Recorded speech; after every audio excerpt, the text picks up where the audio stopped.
You're on the Six Screens Telenetwork, earning the reputation of giving all the right ingredients, uninhibited, and exposing the hard, cold facts about the Watchtower Society. And now, in Disney. Well, hello everyone, and welcome into a rockin' awesome Saturday night up here in Boston. Well, we call it the apostate capital of the world, and it is the apostate capital of the world, and we have a lot of apostates up here, and don't you dare worry. If you're from the Midwest, if you're from the Deep South, if you're up in the Northwest, wherever you are, in fact, anywhere around the world, don't you worry about it. You're going to be in good company shortly as more and more Jehovah's Witnesses are leaving the organization. Well, anyways, my name is Rick Farron, and I'm so glad that you could come and join us tonight. I'm not a newcomer to this. I've been doing it now. There's going to be 19 years on the 26th of January. Just in another week or so, we will be doing this program for 19 years.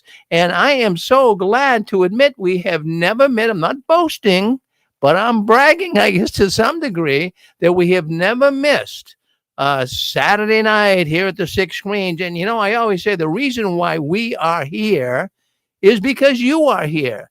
You know, there's people that really rely on this. Friends, you know, many people have been hurt by the Watchtower organization. Their lives have been turned upside down because of this dangerous, destructive cult. Now, not everybody suffers severely. Some people got out of the organization without being too hurt.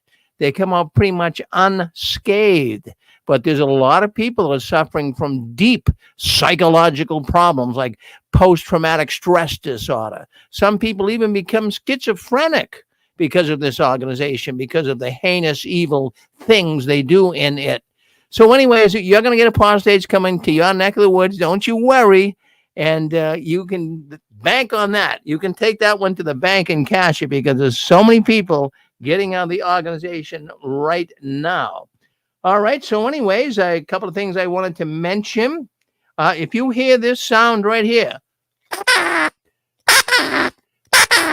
well, that's a duck. We got a duck that comes down. And if you say the secret word, we have 2 secret words tonight. And if you say the secret word, you will get a prize, a $20 prize. Now, I just want to talk a little bit about prizes here.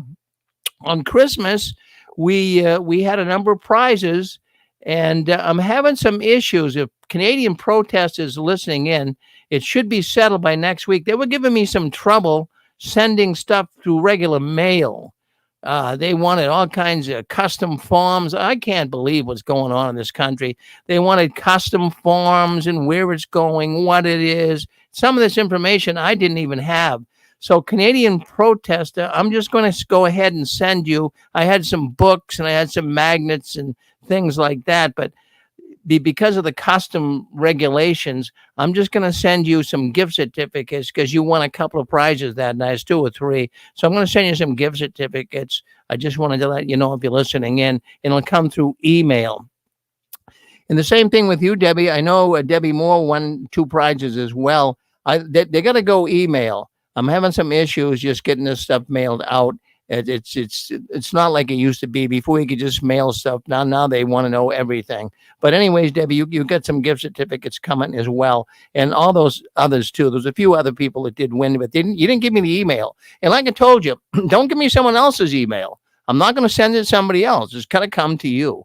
So by all means, if you win a prize, send me your email address. Don't say, well, Rick, I don't want to send you my address. I'll give you my friend's address. Don't say that. It makes it very confusing here in the Six Screens mailroom. Okay, still alive in 2025. I have to speak about it every time I come on a Saturday night. Yeah, we are dealing with an ex-Jehovah's Witness convention. Call it that. I don't know what other term to call it. Some people said, no, Rick, don't call it a convention. It sounds like a witness thing. I'm sorry, but I mean, a convention's a convention. I don't know what else to call it. Can we call it a conference, a seminar? I think convention's good. I don't see the witnesses have a patent on the word convention. So, we're going to call it a convention. It's going to be at the Hilton Hotel up here in the Boston area. Now, it's going to happen from what I can see. Hilton isn't working with me like I would like to have them work with me. All I wanted to do is have them okay a date for me.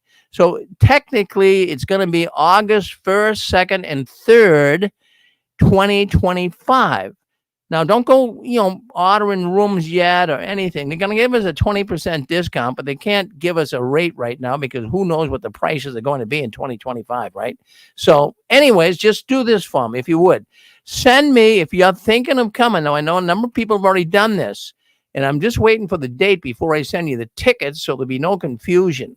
So a number of people have already sent me. They want tickets. The tickets are free, friends. The tickets are free to come to the convention. So send me an email to jwworldnews@gmail.com. Say, Rick, I want to come.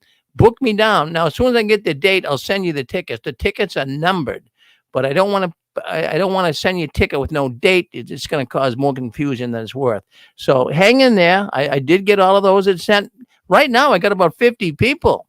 50 people. I mean, this is like a year and a half away. And we got 50 people who want to come to the Still Alive in 2025 Ex-Witness Convention. This will be the first of its kind.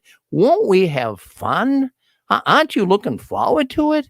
I mean, this is a wonderful thing. We can all get together. We can all share our stories. We'll have some authors there that have written books. We'll have some speakers come in that can tell us all about their trek in the Watchtower. And on Friday, it's going to be a 3-day convention. It's going to be Friday, Saturday, and Sunday. And on Friday, we'll have meet and greet. Oh, yes, we'll pass the microphone around and people can tell us where they're from and how they got out of the witnesses, and everyone will have 5 or 10 minutes to kind of let us know how they've been touched by the tentacles of the Watchtower. So let's look forward to that. Write me, JW World News, and do it. No, I'm not going to hold you to it. I'm not going to blame you if something comes up and you can't come, but this is going to give me an idea. I'm expecting now. I could be totally wrong. I don't think so, though. I'm expecting 500 people plus. Yeah, I really am. Now, maybe I'm over exaggerating. My wife says, Rick, tone it down a little bit. I don't know if you're going to get that many, but already I got 50 people that want to come. 50 people that I know want to come. And we got like a year and a half to go. So I'm thinking we could hit that 500 mark, which would be really unbelievable. So give it some thought. And I wanted to mention, too, now, not everybody can come, but if you would like to help someone who can't come, because it's a financial burden, friends, let's face it. But if you would like to help someone who can't, doesn't have the funds to come, and you're coming from Missouri or Arkansas or wherever you're coming in from, we can kind of help you put together a ride. Maybe you could help a person get here. You could drive together and they could help you with gas money. Or maybe you have a room, maybe with an extra bed and somebody could stay in the room with you. But, you can properly vet them, of course, but I'll give you all the information. But that would be a way to help. Or if you've done good. If you're a Jehovah's Witness that did pretty well financially and now you're out of the organization and you have a few extra dollars, you say, geez, I might not be able to come, or I want to help somebody go to that convention. Go to the 6 screens of the watchtower.com. And on that, you can scroll down. There's a donation button that you can help a witness get, an ex-witness get to the convention. I'll be very transparent about it. I'll read it as the funds come in. I will read every Saturday night how much came in and where it's going. And I'm not going to be like the Watchtower. You'll know exactly where the money's going to help support this convention and get people there that would like to come. So do that. I think you'll find it very interesting. And that 6 screens, we're working on that website where we're working hard on it. It's still under construction. We've got a lot of calls up. We got a lot of the calls that we have on our program here that we have put up on the 6 screens. So give it a shot. All right, let's get into tonight's news. Let's talk about what's going on behind the curtains of the Watchtower. Now, I have to tell you, I think you already know. Sometimes I feel like I'm preaching to the choir, but attendance is way down at the meetings. Are you still going to the meetings and seeing this? So some people are writing me and saying, Rick, it seems so weird. it's so strange to see so many empty seats in the Kingdom Hall. This is something that witnesses are noticing in the last few weeks. There's been so many empty seats, and they're getting more empty as the weeks go on. Now, I did get information from one publisher. He's still going to the meeting, and he says that they're running at his Kingdom Hall 30 to 50 people. Now, they have 140 publishers. So, friends, that is like half, more than half, 3/4 of the witnesses are not even showing up for the meetings. And even Zoom is dropping too. People aren't even getting on Zoom. So what is happening? People are just straight up vanishing. Jehovah's Witnesses are vanishing. They're missing in action, so to speak. And if you want to talk empty, which we're talking here, empty, Kingdom Halls, you want to see field service. Field service is dead. Seriously. No one, I'm getting reports coming in here to the 6 screens that people aren't even going out for field service anymore. Well, why would they? Just to give you an idea, one person in the last couple of days gave me some information that I want to report to you. In his Kingdom Hall, they used to have, big service group meetings on Saturdays and even Sundays, but now it's narrowed down to like 2 car groups, and they want to work alone, like families, right? You did that too. So like 2 car groups. And then he says they have in his congregation 2 pioneer schizophrenics that are just crazy. And so they're always there. So, nobody's showing up for service. And, who wants to even go to the meetings anymore? And all the cleaning that you have to do. Remember that? Do you remember having to, okay, we're not going home. It's our group. It's our time to clean the bathrooms and vacuum. So you'd be staying after the meeting another half hour or so to get the hall clean. So much work to do. Now, not only the ministerial work they put you under, but everyone is getting tired of cleaning too. Didn't you get tired of cleaning? I did. It was a pain in the neck. And when you got 5 kids and you want to go home and they're crying and you got to get them to school the next day, but okay, it's the Farron's group tonight that will be cleaning the Kingdom Hall. Oh, thanks. That was a shot in the back, really. So I'm getting reports coming in here, like I say, that the congregation attendance is tanking. Now, I just told you about 30 to 50 people. Now, here's another congregation a man sent me today. 23 people in his hall last week. 23 people. Another one wrote me 20 people a couple of nights ago, Thursday night. Something is going on. I'm curious. I'm really, really curious. I mean, I think I know some of the reasons why the Jehovah's Witness organization is tanking, but I can't say with 100% certainty. I know we all take a shot in the dark. We try to, in many ways, try to figure out what is going on. But what I'm finding as well, and I got this information, that they're actually using teenage girls, young Jehovah's Witness teenage girls in some congregations to pass the mics. That they're doing that because there's not enough brothers. What's going on? So the brothers are getting up packing. So the young girls are now passing mics in different congregations. And I'm just beginning to understand. I'm really seeing it. And I know you're seeing it too, that a lot of Jehovah's Witnesses, they're just not taking the organization seriously anymore.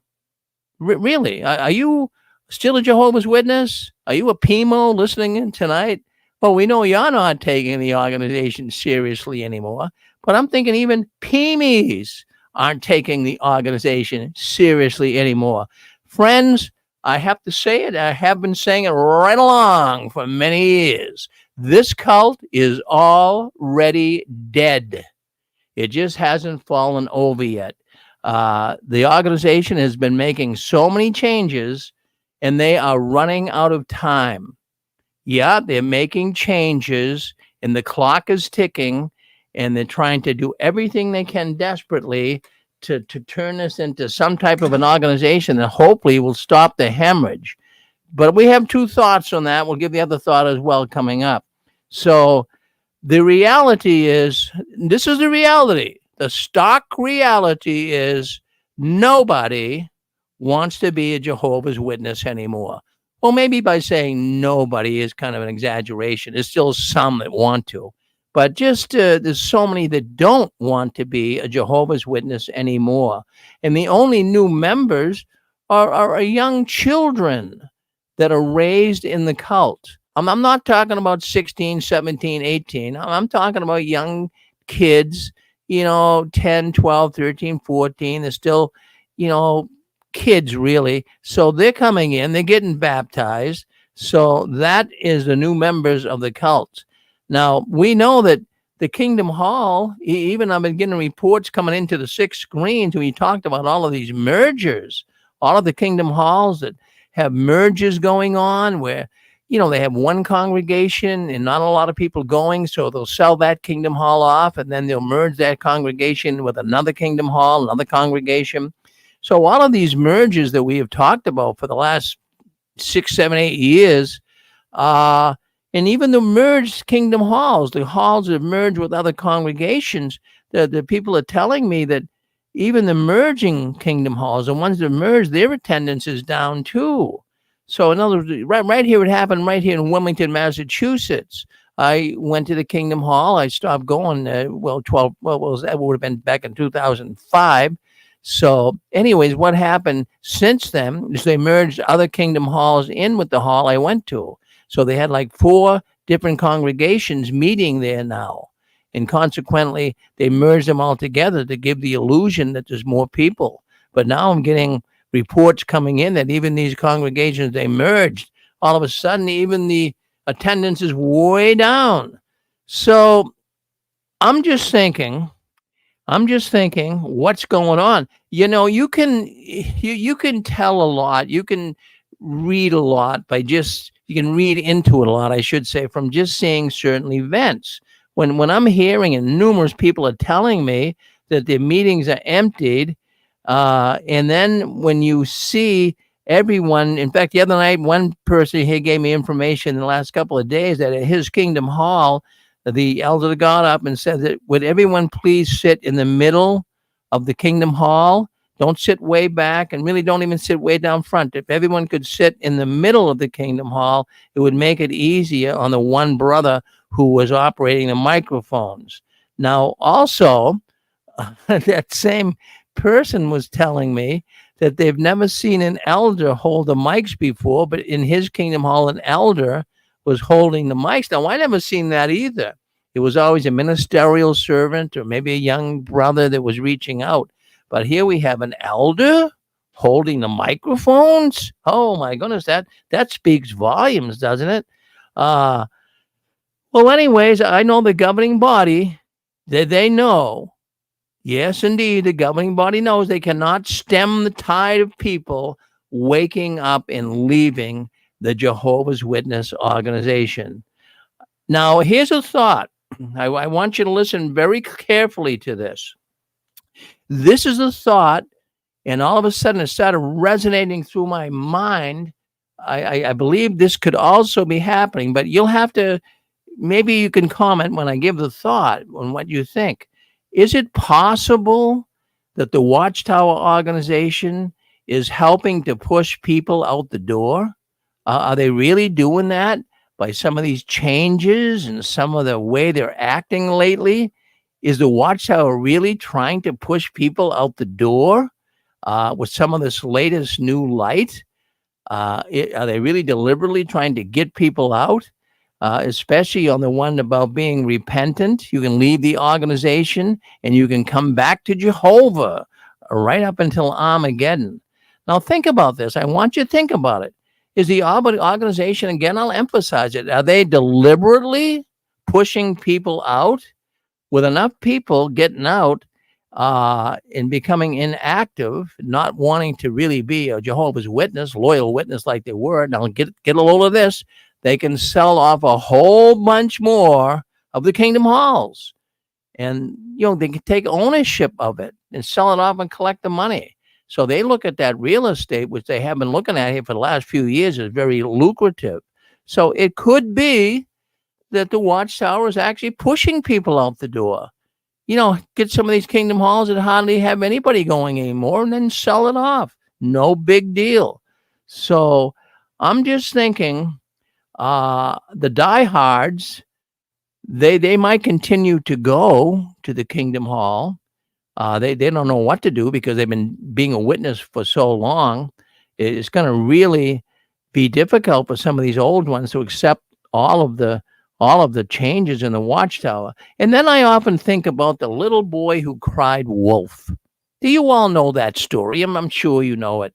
As a boy, there's always the big bad wolf's coming. The big bad wolf's coming. The big bad wolf never came, but he kept saying it. After a while, you don't believe it. It's the same thing with the Watchtower. 1914, 1925, 1975. You keep saying this for over 100 years. There's many people that just had enough. They're not believing this anymore. And the recent changes in the organization are costing them way more members than they're retaining. Did you know that? These changes is costing the organization a lot of people. Now, let me just throw this on the table. You might say, Rick, I don't really know if there's more people leaving than coming in. It's pretty elementary to see it. It is. I mean, how many PMOs, physically in, mentally out witnesses are there? I'm telling you, I mentioned last Saturday night, I believe there's 1 million of them. I believe there's 1 million PMOs. I think right now is the biggest hemorrhage ever for the Jehovah's Witness organization. They've had 250 in the past get up and pack their bags. Back when Rutherford took over, back around when the Bible students, it was around 2000, I think it was 2025, I believe, somewhere around there. I'm sorry, 1925, somewhere around there, the 250,000 people left. And then 1975, 250,000 Jehovah's Witnesses left them. But I think the hemorrhage right now is bigger. I think it's more massive. I believe there's 1 million. I'm sorry, there's 1 million people that have said that's it, but they're still going. They're afraid what will happen if they don't. And then I'm getting reports coming in here. I love the reports that I'm getting. Some very interesting developments as of lately. Not only am I hearing that one person left, I'm hearing now from numerous people that there's families, entire families that are disassociating themselves from the Jehovah's Witnesses. The whole family, even multi-generational members. That is, young kids, teenage kids, so the whole family, mom and dad, grandpa, grandma, the whole family is saying, that's it. Even I'll tell you, I'm getting report. I don't want to bore you to death with some of the reports I got coming in, but even a prominent elder, as one man wrote me, in his area, he was removed as an elder because his wife decided to go on be an apostate. So this has got to be happening all over the place. The wives or the husbands are leaving. They don't believe it anymore. And, the organization is trying to deal with this. It's unbelievable. As a matter of fact, Reddit. Do you know Reddit, the forum Reddit? Well, it's an online forum for ex-Jehovah's Witnesses. And they had 200 new members in 3 days. That's just in the last 3 days. 200 new members. That's one new member every 20 minutes. Where are they coming from? Where are the Jehovah's Witnesses or the ex-witnesses coming from? They're leaving like crazy. They're getting out of the organization. The organization is in trouble.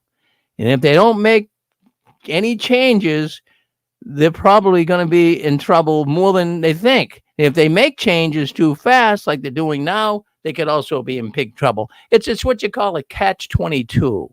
Well, you know what I'm talking about, right? You're damned if you do, and you're damned if you don't. So they're in trouble for making the changes, and then they're also in trouble if they're making these changes too fast. Time will only tell. Time will only tell. My opinion, just my opinion. I mean, you can do what you want with it, but my opinion is that the Watchtower organization is trying to become more mainstream. And in order to become more mainstream, they've got to really start doing some trimming. They've got to do some things that they've never done before and allow certain things and discredit certain things.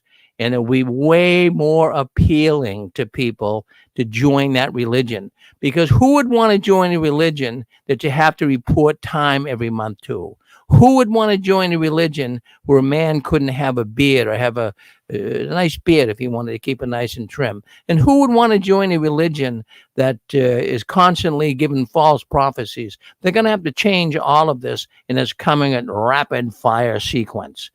Well, anyways, why don't you call in? Well, what do you have to think? Do you think the watch? Yeah, go ahead. Hey, this is Jerry JP. Yes, JP. Yeah, I was gonna say that I think there is a decline going on and a lot of people leaving, probably especially in the United States in the English congregations, because in the last week, I have a relative that I was talking to, and she was telling me that they have, because the Spanish congregations are usually full up until now, to what I can see, and I think maybe a part of that is because they don't have the amount of XJWs and stuff that are bringing attention to what's going on. I don't know if that's the reason, but it seems like the Spanish congregation has a higher population of witnesses in their kingdom halls. So this relative was telling me that they got two new families in their hall that they transferred over to their hall from the Spanish congregation. One was the elder and his family, and a ministerial servant to kind of pick up the weight and the load from the elders that they have there, because there's a lower number. And then she was talking to another one of her friends, and the same thing happened. They have another one from the Spanish, and also, like an elder and a ministerial servant going to their hall.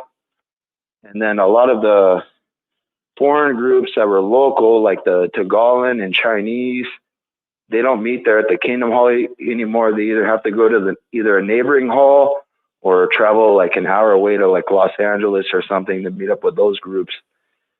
And I also heard too that there was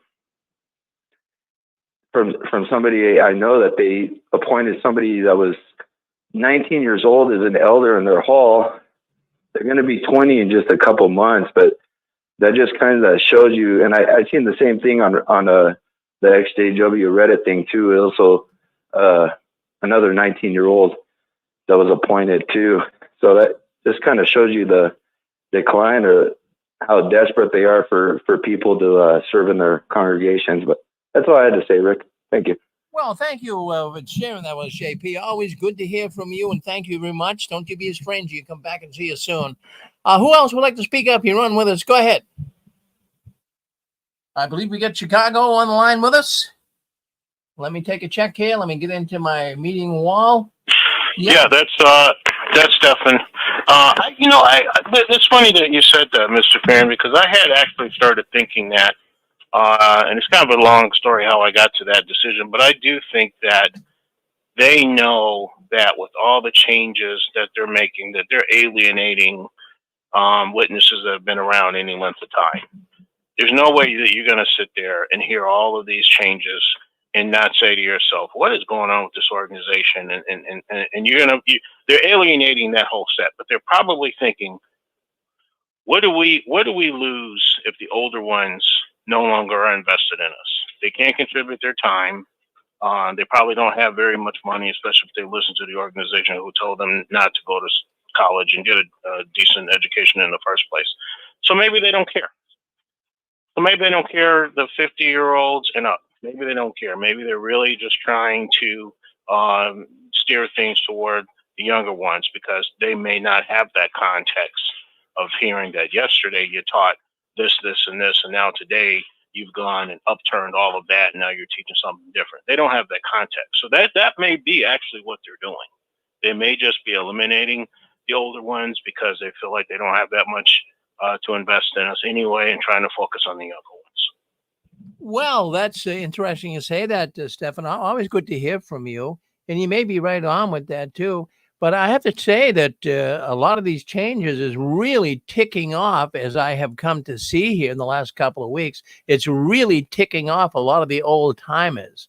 But the younger ones, well, they're feeling a little more inclined to stick around now that they're relaxing some of the loosening of the restrictions, like the bid and not having to report hours. But their ultimate goal is they're hoping to get the young ones, say under 30, to stay with them. I don't think they really even give a damn about the old timers. And it kind of reminds me of something when Gorbachev was running the Soviet Union, back in the 60s. Of course, it's all different today, but he was on a hardline communist leader. And that reminds me of the governing body today. These are old-time leaders of the Watchtower. They're old men. And that Gorbachev, I'm thinking, would be equal to the fanatical cult of the Jehovah's Witnesses. Elderly leadership and a lack of ideas and stagnation. That's where the Watchtower is right now. They're going nowhere. They're going backwards, Stefan. That made me think about that. I believe it's Fertilly, and he was a former circuit overseer. I believe he has a PhD as well.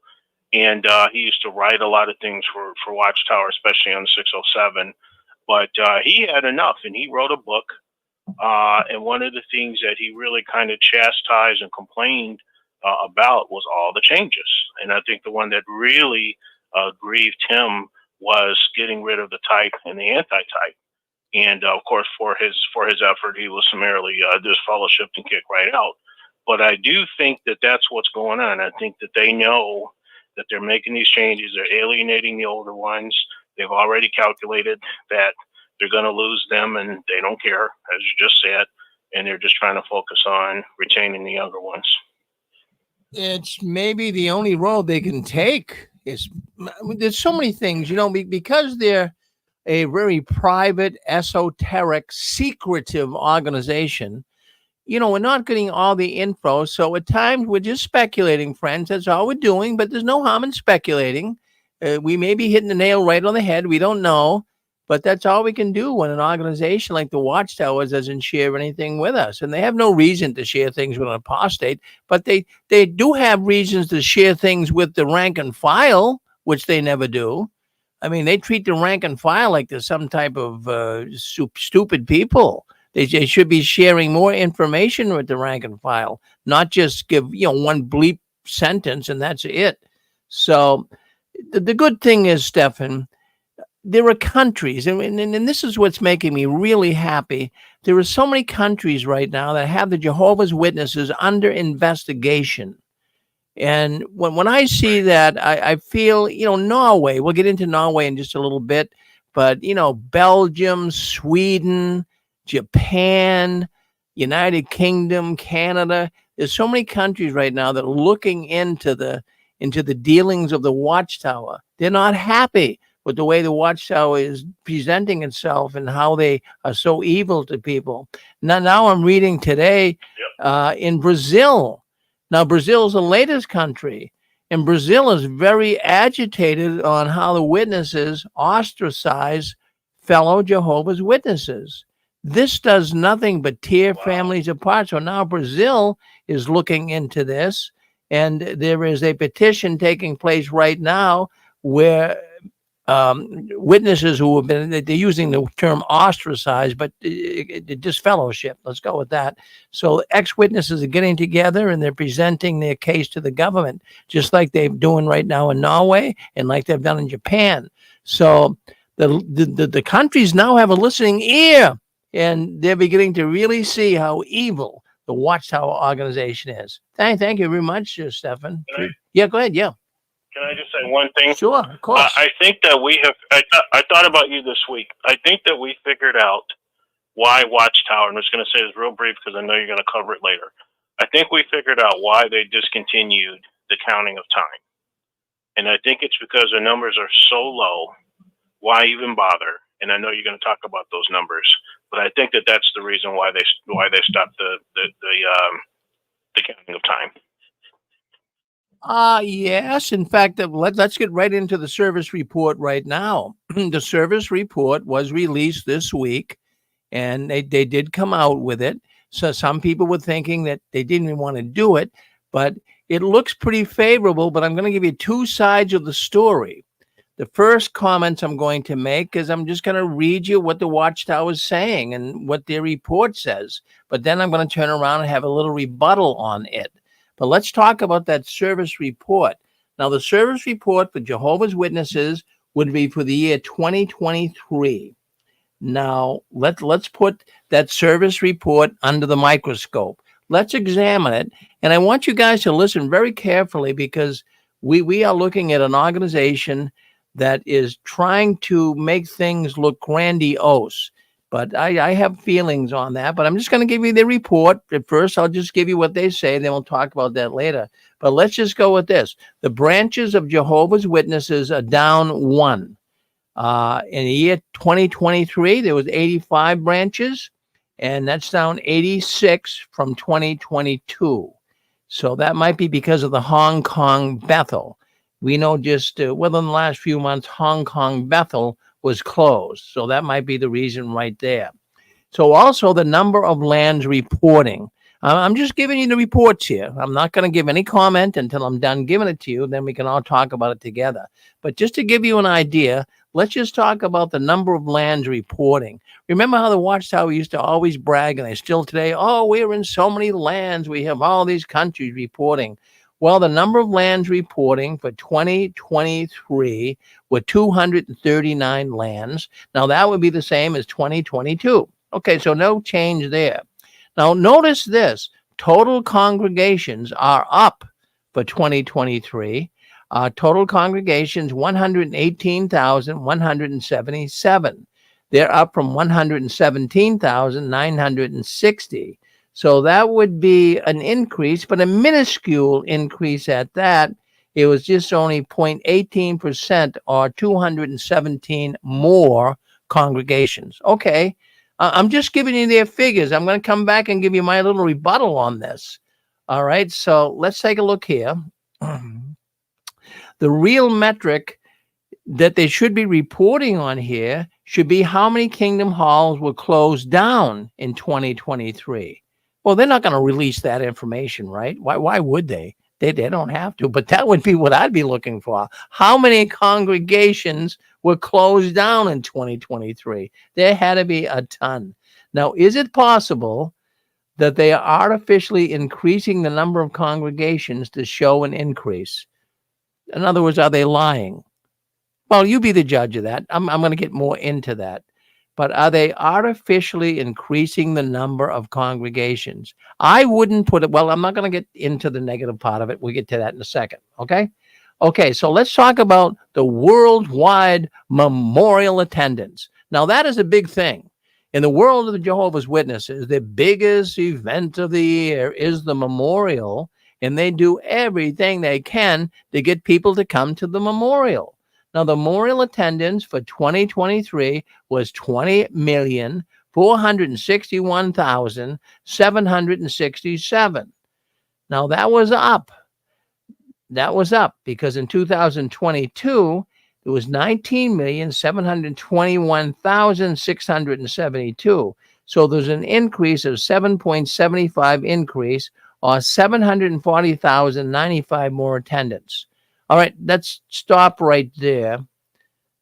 Those numbers we know should be going down, not going up.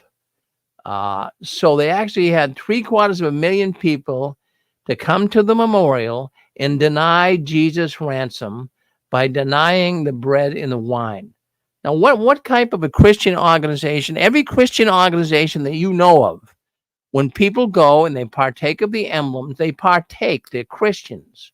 But in the Jehovah's Witness world, once a year, they have 20 million people plus come and deny Jesus' ransom sacrifice. They don't take the wine and the bread. They pass it on. So I would think this report would be very successful in Satan's report for the 2023 year.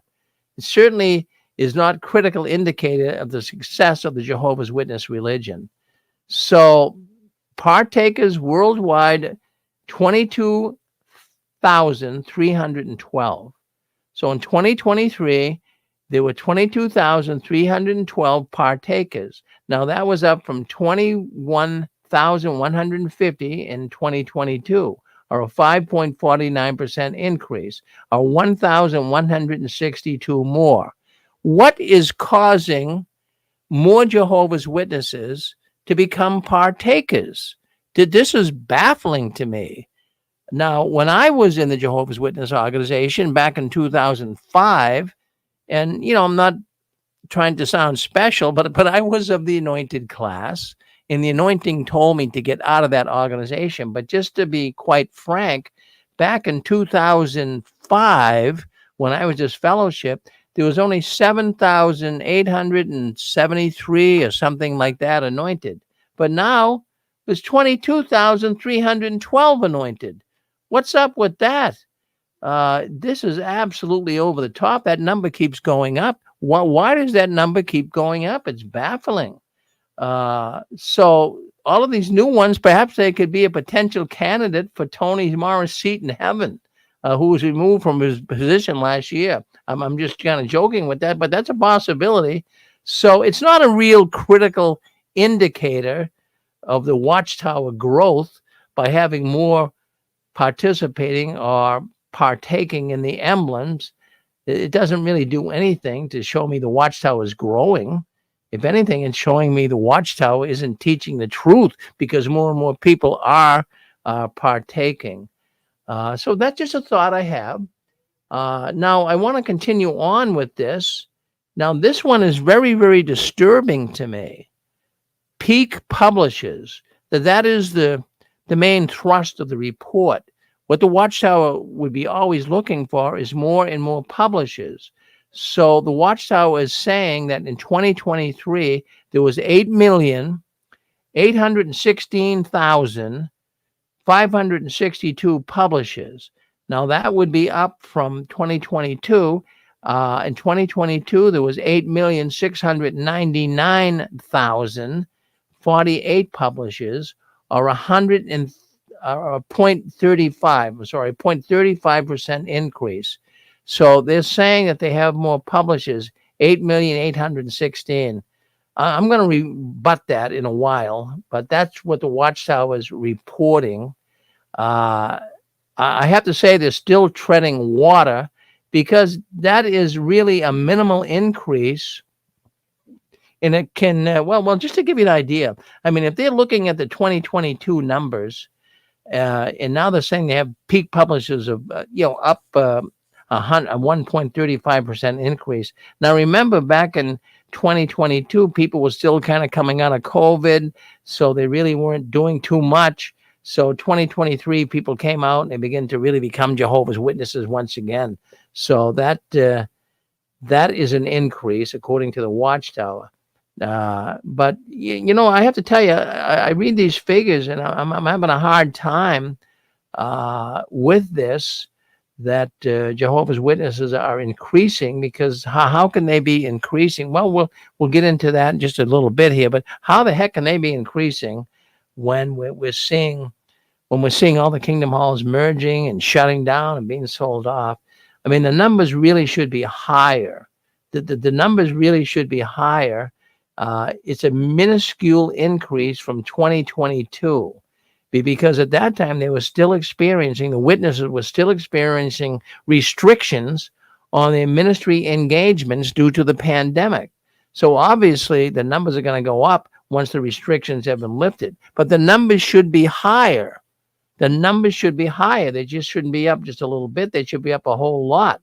Now, is it possible that the weak indicator has prompted them to stop the reporting of hours? Maybe where they're seeing there really wasn't that much of an increase. That's why the Watchtower is now saying, look, you don't have to report the hours. So that's a possibility too. They're seeing that, maybe even next year they might not even report the hours. They may not do that at all. They might just eliminate a lot of their report. So baptisms is another thing I really was looking to see what was going on with that. So 2023, the amount of people who were baptized into Jehovah's Witness religion for 2023 was 269,517. Now they're claiming a massive increase of 85.15% increase. Now they're saying this year 269,517,000. That was for 2023. That's up 100. In 2022 it was 145,552. So if you look at the increase percentage wise, it's 85.15% increase of people baptized. Now you're sitting there going, come on, Rick, is that possible? I'm saying it's not possible. I'm saying that's what they're reporting. But whether that's the truth or not, who knows? But you must remember this is not a reliable indicator of growth, because in 2022, people were still coming out of the pandemic and they postponed their baptism. Yeah, how are you going to get baptized in 2022? You're just coming out of the pandemic. There was no conventions in person, no assemblies in person. So how is it that you would have got baptized? You would have had to put it off to 2023. So yeah, indeed, 2023 would show a larger amount of people baptizing. So if you want to be more realistic, the numbers we need to go back to would be the pre-pandemic numbers of 2019, before COVID. Now, how many were baptized in 2019? 303,866. Yes. So compared to this number, they are down almost 35,000 baptisms, or 12.75%. That's a massive decrease. So, you can't take the pandemic years and say, oh, look at our growth now. Nobody was doing anything. So you have to go back to pre-pandemic, and it's down 35,000 from the year 2019. So don't get all excited. The Watchtower organization really isn't growing like you would think. And then the other thing that got my attention, how about pioneers? Did the Watchtower report more pioneers for 2023? Well, the average pioneer was, for the month, there was 1,570,906 pioneers. Now they're saying that's an increase from 2022. They're saying they had a 5% increase, 5.5% increase, which would be 1,489,252 in 2022. So yeah, it did go up. But remember, now friends, come on, let's get real here. There's reasons why these numbers are going up. Don't you think by the Watchtower adjusting the hours that you don't have to get as many hours into Pioneer? Don't you think that the Watchtower, by adjusting hours, would bring more people in? Of course it would. So, that now from what I've gathered and what I've last learned, a pioneer only has to get 50 hours in a month to become a pioneer. And the same thing with an auxiliary pioneer. They can get 40 hours a month, from what I understand. So where they relax the requirements, obviously, it's going to bring more pioneers in. Are the witnesses brain dead? Can't they see all of this? But by the Watchtower making all these changes, it's going to really make them look good. Well, that's here's the other thing. Total hours spent in the field. Did you go out in service? Did you spend a lot of time trying to bring people into the Jehovah's Witness religion? Well, let's just go with this. Total hours in the field service for the service report of Jehovah's Witnesses for 2023. They're saying that there was 1,791,490,713 hours that was reported in 2023. So that was up from 1,501,797,703 in 2022. So that was a massive increase of 14.22%. Let me just get this right. So that was kind of a massive increase. But, why couldn't they bring that back to prior 2018 or 19 before the pandemic, and you'd see that the increase wasn't that much. Okay, so now we have another indicator of the morale of the Jehovah's Witness publishers. We talked about all these numbers. This is the one. How about Bible studies? How many Bible studies? Now, you guys know, they're claiming now that they're up so many Bible studies for 2023. It's not even funny. They're up 28.48% increase. Do you believe that? Do you think there's more Bible studies? Now, how can there be? There's less people out in service. There's less people at the meetings. Friends, I have to tell you, I really have to tell you that there's another side of this story. Maybe most of the Bible studies are with children. Maybe they're really being pushed hard to study with their children so they get the Bible studies up. But that's the Watchtower report. That's their report. Now, I have my own report. I'm going to call it on the other hand. I think this report is all made up. I really do. How can you make sense out of fantasy or out of nonsense? I don't believe a thing the Watchtower says, seriously. And they have to. Just stop and think about this. The Watchtower has to make it look like growth. If they report a bad year and there's no growth and everything is down, how many people are going to go out in service? They're not. How many people are going to want to speak up about Jehovah's great organization? Nobody. But how, in goodness name's sake, can all of these numbers be up for the Watchtower when they're bragging about it and boasting about it? When you go to the assemblies, you see empty seats. You go to the conventions, you see empty seats. The meetings are empty. There is no way that the Watchtower has this type of increase. I don't believe for a minute that there's even 8.8 million Jehovah's Witnesses. Now, I don't know about you.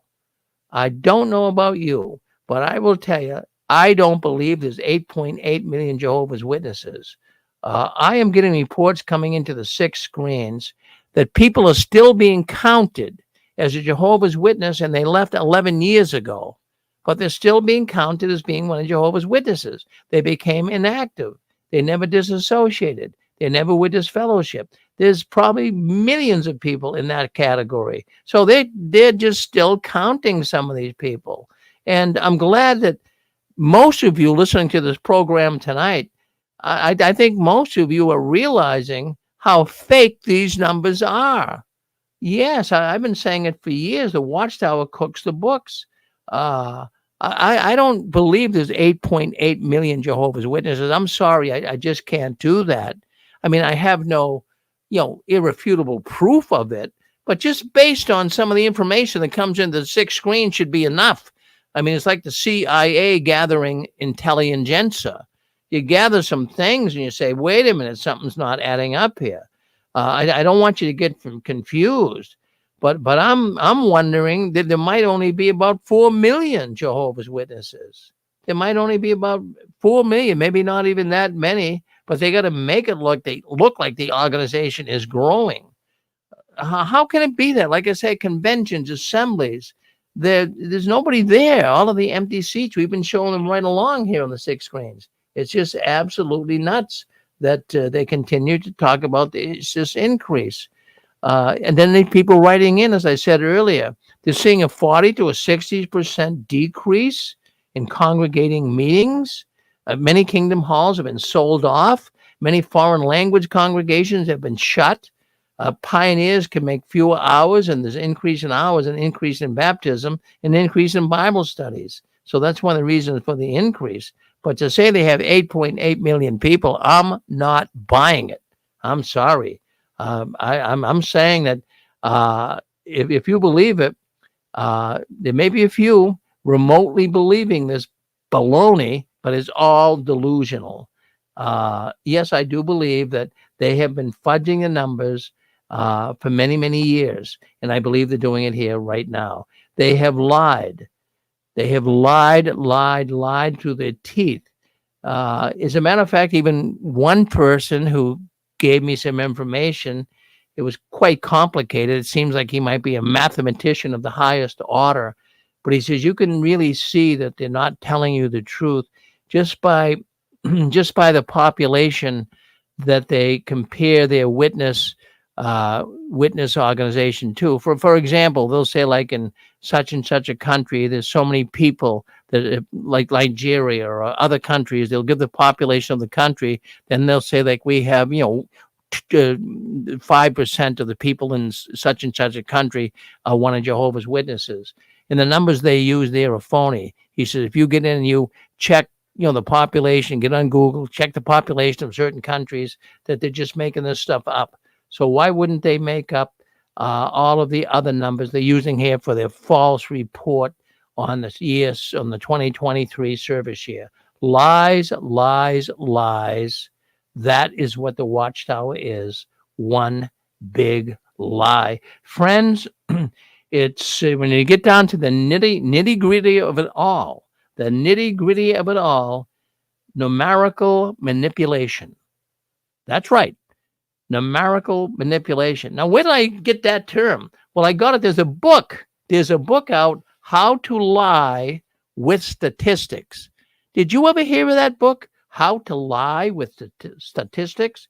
Well, this little book was first published back in the 1950s and has remained in print up to this time. Why would a book like that, How to Lie with Statistics, why would a book like that still be around? Because the principles it teaches are just as important now as they are then. Now, listen to what statistics do and how big business and how big labor and the government, how they can manipulate number mangling.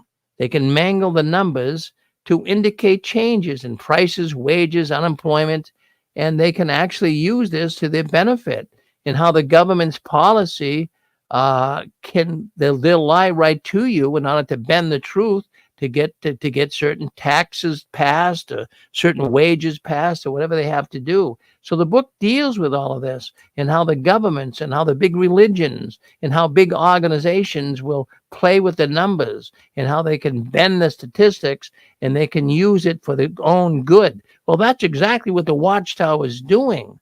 And I believe every American should have a copy of the book. I'm going to get a copy of it. I read a little bit about it online, but I'm going to get a copy of the book, How to Lie with Statistics, because I believe when you get down to the nitty gritty of it, that's exactly what the Watchtower organization is doing. They are dealing with numerical manipulation. I like that term that's in the book. So what do you think about that? My goodness, I tell you what, I think that's very fascinating. You're on JW World News. If you'd like to say something about what you heard here today, go ahead, speak up. You're on with us. Go ahead, Dick. Yeah, Rick, thank you. When I went to a business college, one of the first courses I took was statistics, and they told you how they can manipulate the numbers to make it sound a certain way that it isn't. I just thought I'd throw that in. It is a genuine college course. Thank you. Yeah, well, thank you, Dick, for saying that. The government, look at where we getting the truth today, Dick. Is the government giving us the truth? No. Is big religion giving us the truth? No. Are the political world giving us the truth? No. Why wouldn't the Jehovah's Witness follow suit with this? Really, when you stop and think about it, you have to really agree that they are trying to manipulate the numbers. It's pathetic. Now, I don't know if you know this or not. I have to say that how many hours do you think it takes for the Jehovah's Witnesses to bring one person to conversion? How many hours? Now, I know these hours numbers have gone up a lot because back in, say, around the year 2000, 2005, I know it took 10,000 hours of preaching time for one Jehovah's Witness to get baptized. So what do you think that would be now?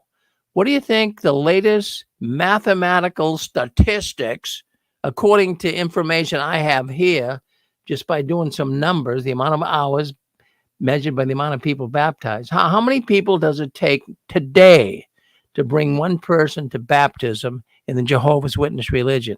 Anyone want to guess at it? Would you like to take a guess? I'll give you a prize if you want to take a guess. Go ahead, call up the number, and I'll give you a prize. Take a guess. How many hours does it take to bring one person to baptism? You want to take a shot at it, anybody? I guess not. Well, I'll tell you. You think it's 10,000 hours? No. You think it's 20,000? Dick, what do you think? Huh? Well, Connie told me, so it's 28,000. Higher. It's there's more people now. These numbers have gone up. It wasn't that many hours before, but now we have. Well, let me take a look on YouTube here. Okay. Well, anyways, 40,000 hours for one baptism. That means that there's going to be 40,000 hours in the preaching work to bring one person to baptism. Can you believe that?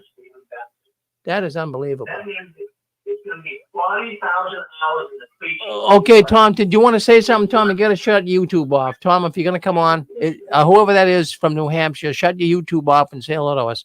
Go ahead, you run with us. Did you want to say something? Yeah, you got to shut your YouTube off. If you're going to make a comment here on the 6 screens, you can't have the YouTube going because it'll make an echo.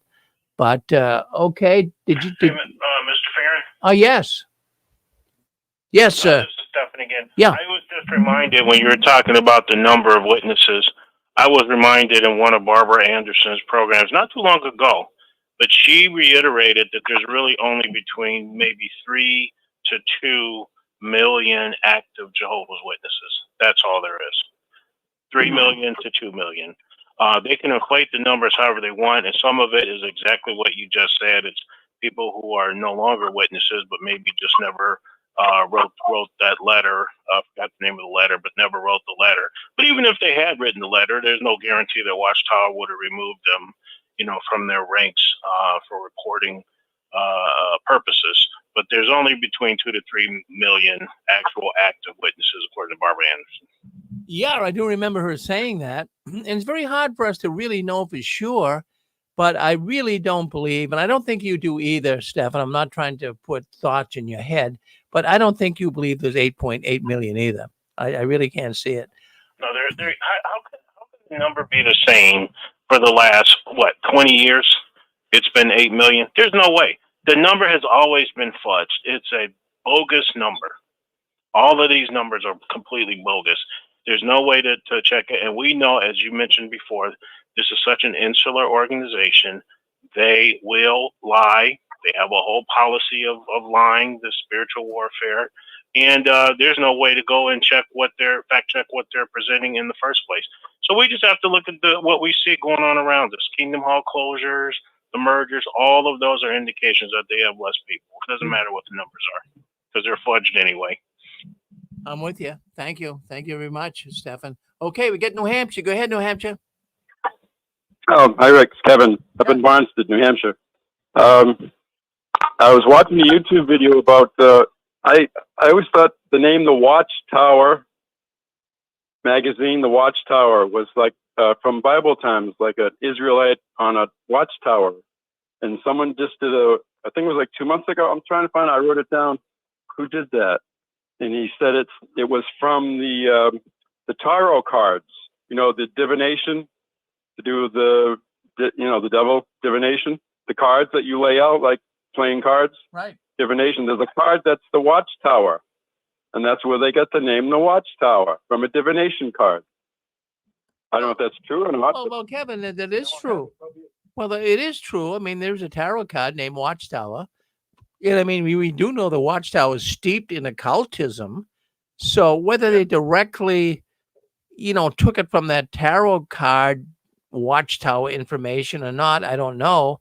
But I know one thing: if I was going to start a religion like Russell, I would have checked all of the occult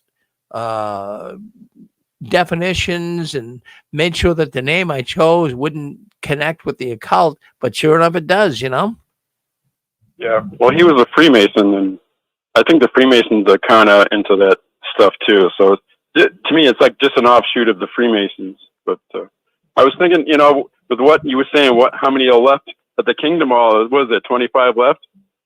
I should go with you when you go do another thing down in Massachusetts somewhere. I should go with you with a big, huge poster thing of the Tower card and say, "This is your name of your Watchtower magazine," and get the rest of them to leave too. Well, they're leaving in droves already. I don't know. In fact, it sounds like a good sign, but I'll tell you what, we got to get more out. Well, Kevin, thank you for checking in with us. Oh, always good to hear from you. Up there in New Hampshire. Oh, I wanted to. Yeah, go ahead. I say one last thing. Sure, yeah. I was Wednesday in Concord at the Market Basket, and I saw the presiding overseer. He's been presiding overseer for, I don't know, 30, 40 years in Concord, the East Concord congregation, and I thought I saw a ghost. I mean, this guy was like an old man, and I'm like, he looked like he was broken in spirit. I'm like, I should have said something. I think, he's going to maybe, shun me or something, but something didn't seem right about him, and he was there. I wonder if they got rid of him or something, you just never know, but just weird, like seeing a ghost. Yeah. Well, no doubt. I mean, on. you hear a lot of strange stories. Let's go with 617. Thank you, Kevin. 616 and run with us. 616. Go ahead, 616 and run with us. Hey, Rick, this is Joel from Michigan. Yes, Joel from Michigan. What's up? Hey, I was going to give you some news on the beard situation. Oh, yeah, love to hear it. Okay, well, I went to move my mom, and my mom is moving to Minnesota to where my brother's an elder out in Minnesota. So every brother that was there was 6 or 7 brothers, 100% of them had beards. I was in shock. They all had beards? Yep, every single one of them did. Wow. Well, what do you? Yeah, so I think it's definitely 100% of them are into having beards. Well, what do so you? I brought it to my mom's attention. What do you read into that? I mean, what are you thinking? Well, it just shows you that they're followers. They're sheep. They're just going to go with whatever the Watchtower says. They're just going to do. That's what I read into it.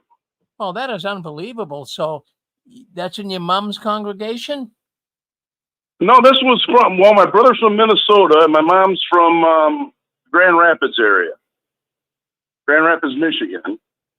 And the brothers that were helping her out, I all know them. I've been out for 13 years. And so they all had beards, every single one of them. Then the guys that came from, my brother and the buddy of his came out, they both had beards as well. From Minnesota. That is remarkable. What? Geez, I'll tell you, I don't know where we'd go with that. I can't believe 100% of the men would do that. Geez, they must have been. I know. Yeah. I was shocked. I was completely shocked. Oh, that is good information. I mean, I'm glad you're sharing that with us, Joel. I really am. Jeez. I just couldn't wait. I couldn't wait to share it to you, Rick. Well, thank you, Joel. Thank you. So I was laughing all the way home tonight. Just to wait to get on here to tell you. No, you got me laughing too. I got people. We have a contest going here where people are sending me pictures of witnesses with beards, and the one who sends me the most gets a prize. But geez, for everyone, to have a now, I honestly feel now they're going to come out with recommendations on how long it should be or how trimmed up it should be, and all of that. They're going to have all these new rules for it. Yeah, I'm surprised they haven't done it yet. That surprises me. They might. I mean, unless you can't have a ZZ Top beard. Geez, you can't. No, exactly. Exactly. Jeez. And you got to remember, none of these guys have had beards before, so they don't even know how to trim them up properly. No. But they're going to have to question that. I mean, the Duck Dynasty brothers there with their big full beards. Oh, like yeah. They're not going to go for that. They're not going to go for that. Absolutely. I mean, would you open the door to a couple of Jehovah's Witnesses going down the sidewalk, knocking on your door with ZZ Top beards? That's the last thing you do. No, you wouldn't. I'd be scared. Yeah, I would do. Yeah, you wouldn't do it. Say no way, no way. No. Oh, that is absolutely. Well, I just wanted to share that with you. Well, thank you, Joe. Thank you very much. And don't you be a stranger. You come back and see us, okay? Oh, I will. I'll All keep you informed. All right, keep All me right. informed. Bye Thank you. now. Thank you. All right, Dick, what do you have to say? I mean, what do you think? Yeah, well, Joel's probably right. They do have beards up there. It's pretty cold by the Great Lakes. I was just thinking, the Amish, they have beards, but they shave their mustache or below their nose and between your lips. I guess that's significant of something. I'm not sure what it is. I'm sure the Watchtower is going to come out with something. Maybe like the Amish, you can have a full beard except for the mustache. Who knows? Who knows? Thanks, Rick. Well, I know, Dick. I mean, you had. Hey, Mr. Farron. Yes, Stefan. Just a quick thought on that. I think what will happen is if you have any COs that decide to grow a beard, they'll kind of be the template. And then what they'll do is in those videos, they'll have brothers there with beards, and their beards will probably be all trimmed very short. And so the thought process will be, well, that's how you're supposed to wear your beard, like the CO and like the brothers in the video. That's how Watchtower will try to regulate that. Well, Stefan, that's probably the way they will do it. It's going to be very difficult. It's going to be very difficult. Again, they're going to have to set regulations, and I don't know if they want to do it. I don't know where they're going with it, but they're going to have to do something, because other than that, there's some Jehovah's Witnesses that would just go crazy with beards. Hello? They've definitely opened up a can of worms. And then the other thing to think about is how is that going to be taken out in the quote unquote ministry, because people are not used to that. They are not used to some guy coming to their door with a beard, and then you're going to announce that you're a Jehovah's Witness. First thing in their mind is going to be, no, you're not. Jehovah's Witnesses don't wear beards. So somehow that has to spread to the public as well. So this right. To me, this whole thing is in the worms that they've opened. They obviously haven't thought it through. Well, it is. Well, Stefan, you're on the ball. You're quite a guy. You really should be working for the CIA. Okay, let's go with Mike from Michigan. Go ahead, Mike. You're on with us. Mike from Michigan, you're on with us. Go ahead. Oh, hello. Yeah, I was just going to say real quick, Rick, when you mentioned about shaving under the nose, your mustache, if you can look at the pictures, that's how Brother Russell wore his beard. He shaved his mustache off. Yeah, so, I mean, Mike, I haven't heard from you. What do you think? What do you think of the Jehovah's Witnesses changing their position on facial hair? I don't know. I think it's weird. Well, beards, you have to admit this, Rick, beards are more common today. You can't deny that. Well, no, I mean, it is the fashion today. There's a lot of men with it. But that man that just called in, he was from Michigan, too. And he was saying that in one congregation up there that every man, 100% of the men in the congregation had a beard. Yeah, that's kind of odd. I mean, I don't know why you would change your look because of what they said. I usually don't. Sometimes I don't shave in the winter, but I always shave in the summertime. But I don't know. It's kind of weird. I don't know. Well, but like I say, I think ultimately, Rick, they're just going to say they'll just say, well, there was never a rule that you couldn't wear a beard. Which maybe technically you could say that. My understanding is, they wouldn't DF you for it. Or you could get baptized. You might not be able to hold any position. So, I don't know. Maybe it's just a means of showing a little bit less. Maybe they're trying to look less controlling is the only thing I can figure. Well, you might hit that right on the nose. Yeah. Well, thank you, Mike. Thank you, Mike. Always good to hear from you. Thank you, Mike. Thank you. Thank you. Thanks, Joey. Yeah, let's go to Chewy. Yes, Chewy. Yeah, they are going to open up a can of worms. As soon as that thing hit, I had a brother text me that, or he messaged me that, and I watched the video and went, oh my goodness. And so I reposted something on Facebook that I had posted way back in 2016 when I first started growing the fuzz on my face. I had a pretty good beard going back then. And then I posted some other ones, and I put Jesus, a picture of Jesus right in the middle off the Watchtower with his beard. And I said something like facial hair that is acceptable in both Jehovah's earthly and heavenly organization or something like that. And I posted it, right? So then I reposted it. And there was a brother that got on there and said, groomed. And I laughed to myself. Just make sure it's groomed is what he said. I laughed to myself. I said, well, the brothers in England are going to be groomed differently than the brothers in the United States. And they're groomed differently than the brothers in Africa, in South America, whatever. All right. What's the definition of groomed? Everybody's groomed differently depending on where they're at. You know? Well, no, that's an excellent thought. I didn't think about that because different countries, the men, the beards are different. So where do you draw the line? That's a good thought, Joey. Right. Groomed. What is the definition of groomed? Well, if you go to Japan, their definition is different. Some Native Americans, Indians that go all the way down there to the indigenous people, they don't have facial hair at all. So they ain't got to worry about it. You know? So anyway, that's all I got. Well, thank you, Joey. Thank you very much for chiming in. I always appreciate listening to you. You have a lot of insight, a lot of good information to share. Thank you, Chewy. Well, it's good to hear from Mike, too. Oh, one thing, good to hear from Mike. We like Mike. Yeah, he's kind of tamed down a little bit. Always good to hear from Mike. Thank you, Chewy, for saying that. He'll appreciate that. Well, anyways, I'm just thinking out loud here. I don't know if you've been following it or not, but the country of Norway, they are ticked off at the Jehovah's Witnesses. Big time. The Jehovah's Witness organization does not like, the Norway country does not like Jehovah's Witnesses. But before we go to that story, let's bring on 407. 407, come on with us. Henry, this is Hurry. I just want to mention that there are at least 8 million Jehovah's Witnesses. Well, who is this? I'm sorry, sir. Who is this again? Go ahead. Horace. Haris. H-O-R-A-C. Oh, okay, Race. Okay, so what's on your mind, Race? Right. There are at least over 8 million witnesses. We should take their figures seriously.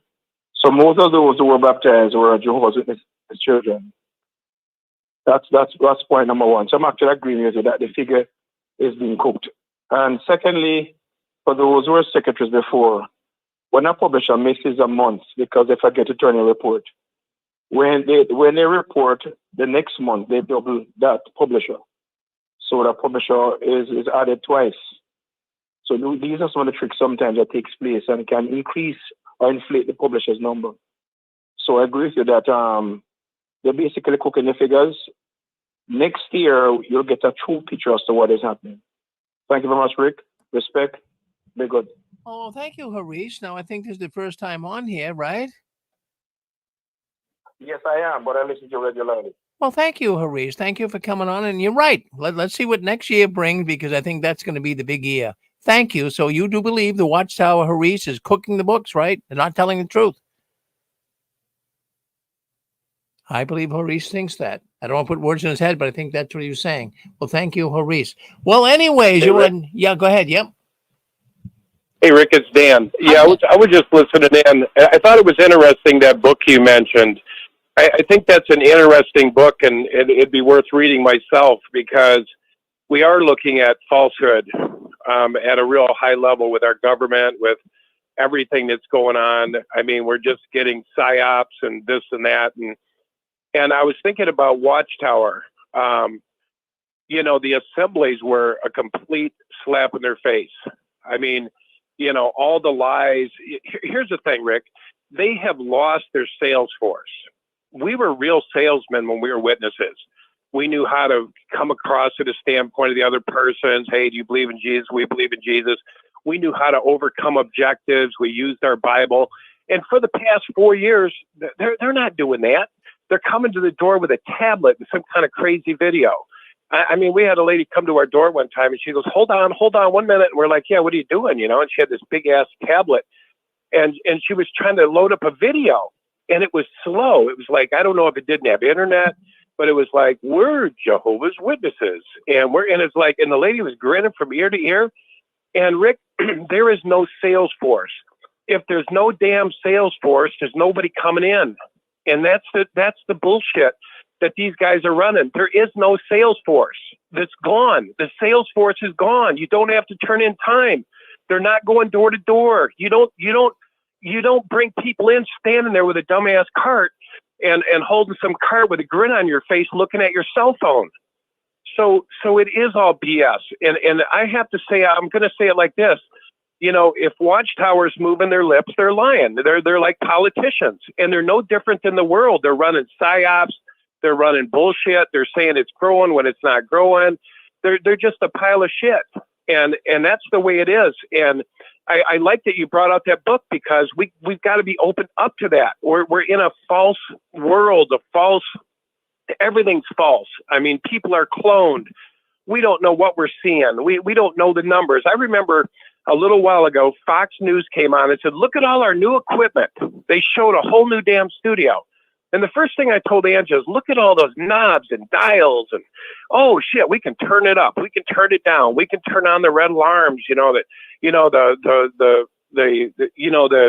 Don't fly today, it's in the red. Don't fly today, it's in the orange. And I was like, they were so proud of this mega system that Fox News put in place, and it's all for data. It's all for what'd you call it, Rick, with that book? What was the name of it? The stats? How'd you say it?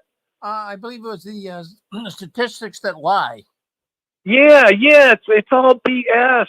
We're watching stuff. We don't even know what we're watching, but I just think Watchtower's following the same thing. You know, they're saying that, that the organization's growing. It's not growing. And I'm wondering what there's going to do, Rick. What do you do when you have a mega organization and you have no sales force? We were the force. Like you said, all of us people we were bringing in people. We were doing Bible studies. We were reading scriptures. They don't do that anymore. That's gone. So I'm curious, I don't know. I heard someone talk today. I forget who it was, but they were saying that they think the very first thing that'll go is the assemblies, because the assemblies is a direct reflection of the growth. And like you said, there was nobody there. There was a third of the people at the assembly here in Nampa, Idaho. And so that was an absolute reflection. Why would you do that to yourself? Why would you have these assemblies and have nobody in them, and then having the people look around and go, shit, there's nobody here. We're the last ones here, I guess. So I think that'll be something that goes too. They played 70 videos at that assembly, and they were very proud of it. So it's all going digital. They've got the Kingdom Halls. They're still selling them off. They're selling off property. They're liquidating. So it's going to be just an internet. I believe it's going to be just an internet connection. Yeah, it's just going to be videos. It's going to be like 3ABN, where you just watch the assemblies on a antenna, on a cable network. It's going to be a cable network, because Rick, there's no sales force, and like you said, they're not going to go to the door and beards. They would be shocked themselves to go to the door and a beard, and they're not going door to door anymore for the most part, and they're not doing the card thing. It's over. So it's just, I don't know. I think it's just kind of like the Seventh-day Adventists. You just hook them up to the internet, make sure they got a cable connection, and tell them there's 3 ways to tithe. And they're already working that. Don't you think, Rick? They're already working the tithing and direct deposits and guilting them and, all this kind of stuff. The preaching work's done. The sales force is gone. What do you think, Rick? Oh, yeah. No, I have always said that. In fact, Walmart, that they brag that they have the biggest sales force in the world. That they claim they have, I think it was 3 million that sell their products. But I've always said the Jehovah's Witnesses are the biggest sales force in the world. It's not that way now, but every single person went out and sold Watchtower publications. Whether you're a young person, old person, didn't matter. You were out there selling. Yeah, indeed, you're right, Dan. That's not the case anymore. They have lost their sales force. It's not like it was before. You're right. Yep. I just got to say one last thought. There's a lady, I'm hoping she's still coming on. She said she'd be coming on in January. She knows her brother's one of the largest attorneys for Watchtower. And like I said, when she tells her story that Watchtower would raise up a guy like this, groom him, and he's a damn thief. I mean, he stole the family clean. He stole their property, houses. He gets, probably some things I shouldn't even say yet because the lady needs attorneys. But long story short, when people see the slime that Watchtower uses to represent them, the people that'll lie at the Australian Commission saying that the prophecies never happened, they're amoral, Rick. Amoral people will make it up as they go. They only care about their numbers. It's so obvious now. Amoral just means there's no morality to them. They don't care. They'll lie. And what's interesting, Rick, the shift for me, the big shift, is when I was at that assembly listening to this elder lie. He was lying just like Daddy, which is Brooklyn. He was lying just like him. He was mimicking their words. What do you mean 75? What happened in 75? What are you talking about? Oh, we don't do that with this fellowship. We don't make people go in the back of the hall. No, not at all. You'd be back in a month if you were at my car. And it was like, man, the people are lying now, Rick. The people are lying for Daddy. I mean, there's a word for it. I don't know what the word's for it, but there's an actual word when you try to cover up for your person that it's like abused women will do it for their husbands. No, he really didn't hit me that hard. It wasn't that bad. It was okay. And she's all black and blue. It's amazing that these men will lie, that they're at the point of lying and covering up for governing body. It's sickening, Rick. It just shows that there's more to it. And I think Borgie talked about it in his other show. Is more to it than putting on a damn suit. We don't need a suit. If we're transformed from the inside out, we don't need badges. We don't need to toot our horns. We don't need to tell people who we are. Who we are will speak for itself. And Watchtower has always been a front. Oh, we're wearing the Watchtower, the suits for Jehovah. No, we're not. We're wearing them for Watchtower. So we look squeaky clean. But all this stuff, as we've learned from Barbara Anderson and all these shows, Rick, it's always been the same. I thought even at one time, I said, oh, it was good at one time. It must have been good. She said, Dan, I answered those calls. I heard those pedophiles. I saw what was going on behind the scenes in the 50s, in the 60s. It's been the same thing. And so it's been a whitewashed grave. Outside looks pretty and white. Inside are dead man's bones. Because it's God who raises up the dead man's bones and makes them holy.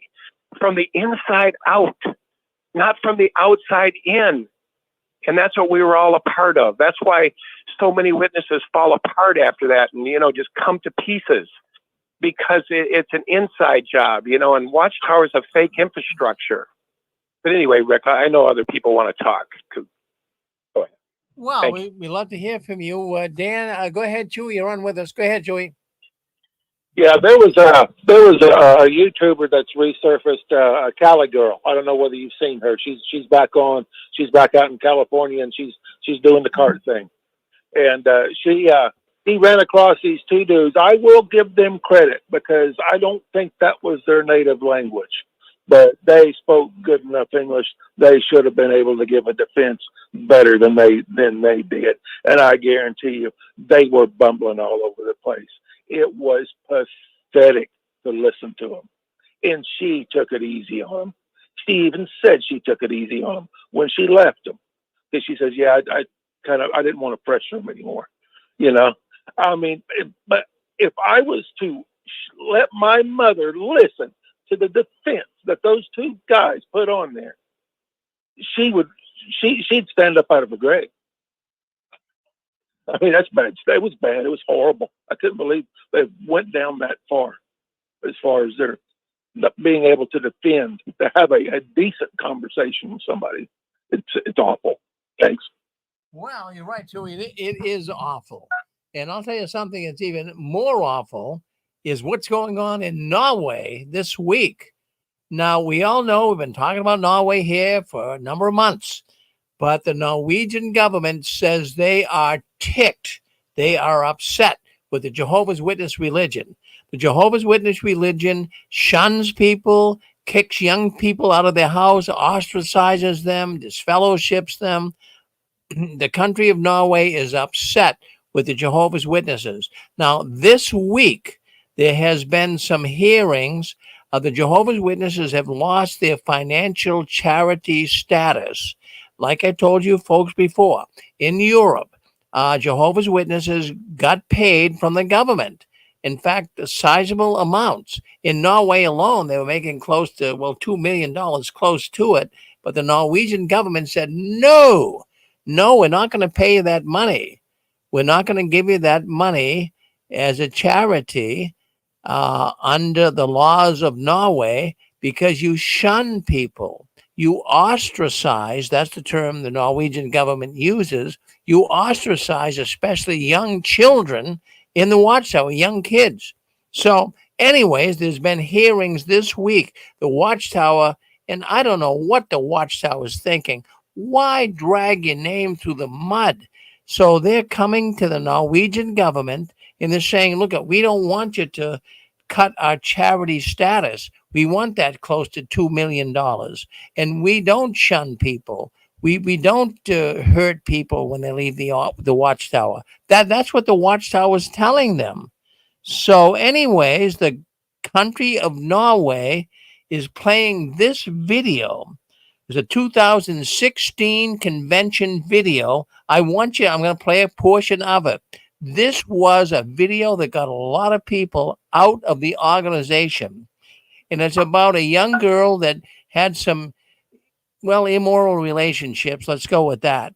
And she had it with a young man. And so she was disfellowshipped and the family disconnected from her. So the country of Norway is using this video to show to the world, and at least to the officials in Norway, that the Jehovah's Witnesses do shun people when they mess up and get disfellowship.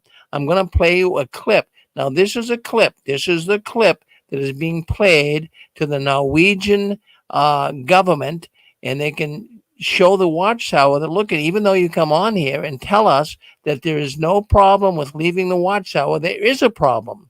So the Watchtower is just sticking their neck out here. I have no idea why they would even do this.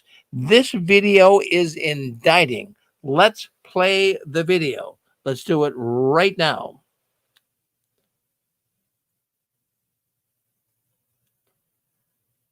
And Dad saw that they needed to be loyal, just like Aaron. They loved me and wanted me to come back to Jehovah. I tried to contact them. I just wanted to talk and to hear their voice. I missed being with my family. And they thought about reaching out to me. But they knew that if they had associated with me, even a little, just to check on me, that small dose of association might have satisfied me. It could have made me think that there was no need to return to Jehovah. Or how about this one? Our son Levi was no longer one of Jehovah's Witnesses.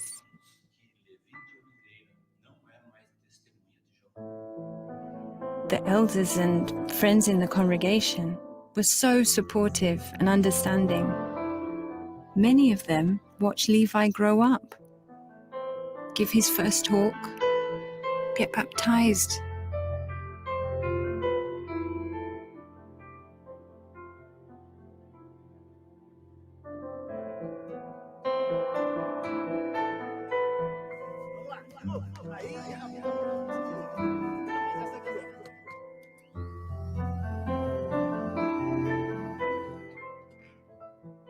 I was so torn. I was disappointed in Levi for leaving Jehovah, but I was more disappointed in myself. I felt like we failed him somehow.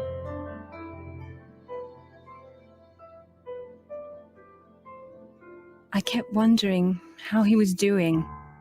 Was he okay?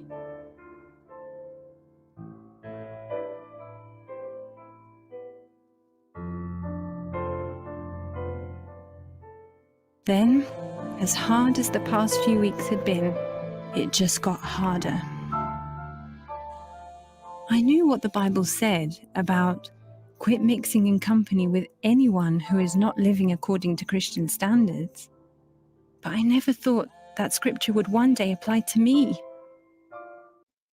How can Jehovah's Witness spokesmen claim they don't shun?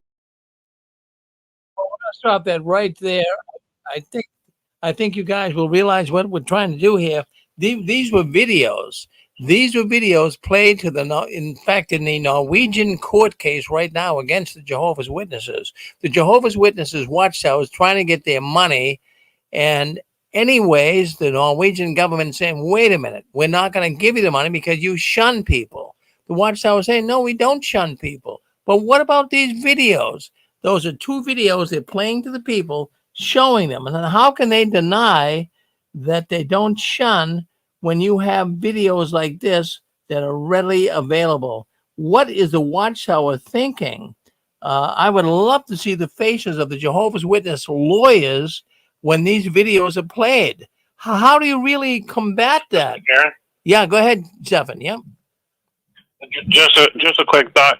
I was at that convention, and I was fully in, and I tell you, that was one of the things that really started to sour me on Watchtower, because I said, I have 2 daughters, and I said, there is never going to be a time when I'm not going to take a call from my daughter and be available. And I was standing there because my daughter was small. I took her to the bathroom, and all of these witnesses that hurt me, they all turned around and looked at me in shock. And I said it again. I said, I will never turn my back on my own kid and not take a call from them. I said, you don't know why she's called. She could be calling in a life or death situation. Somebody could be chasing her, around, or in a bad act. You don't know what the reason is why she's calling, and you're just not going to take the call. That was one of the things that really soured me on that. And then you have the hypocrisy of it, because you could have had another kid who never wanted to be a witness, never got baptized, and that kid can be out doing some of everything under the sun. Oh, but you can still talk to and associate with that one. But this one over here, you can't talk to because there's a witness. But that was one of the very first things that really soured me on this organization.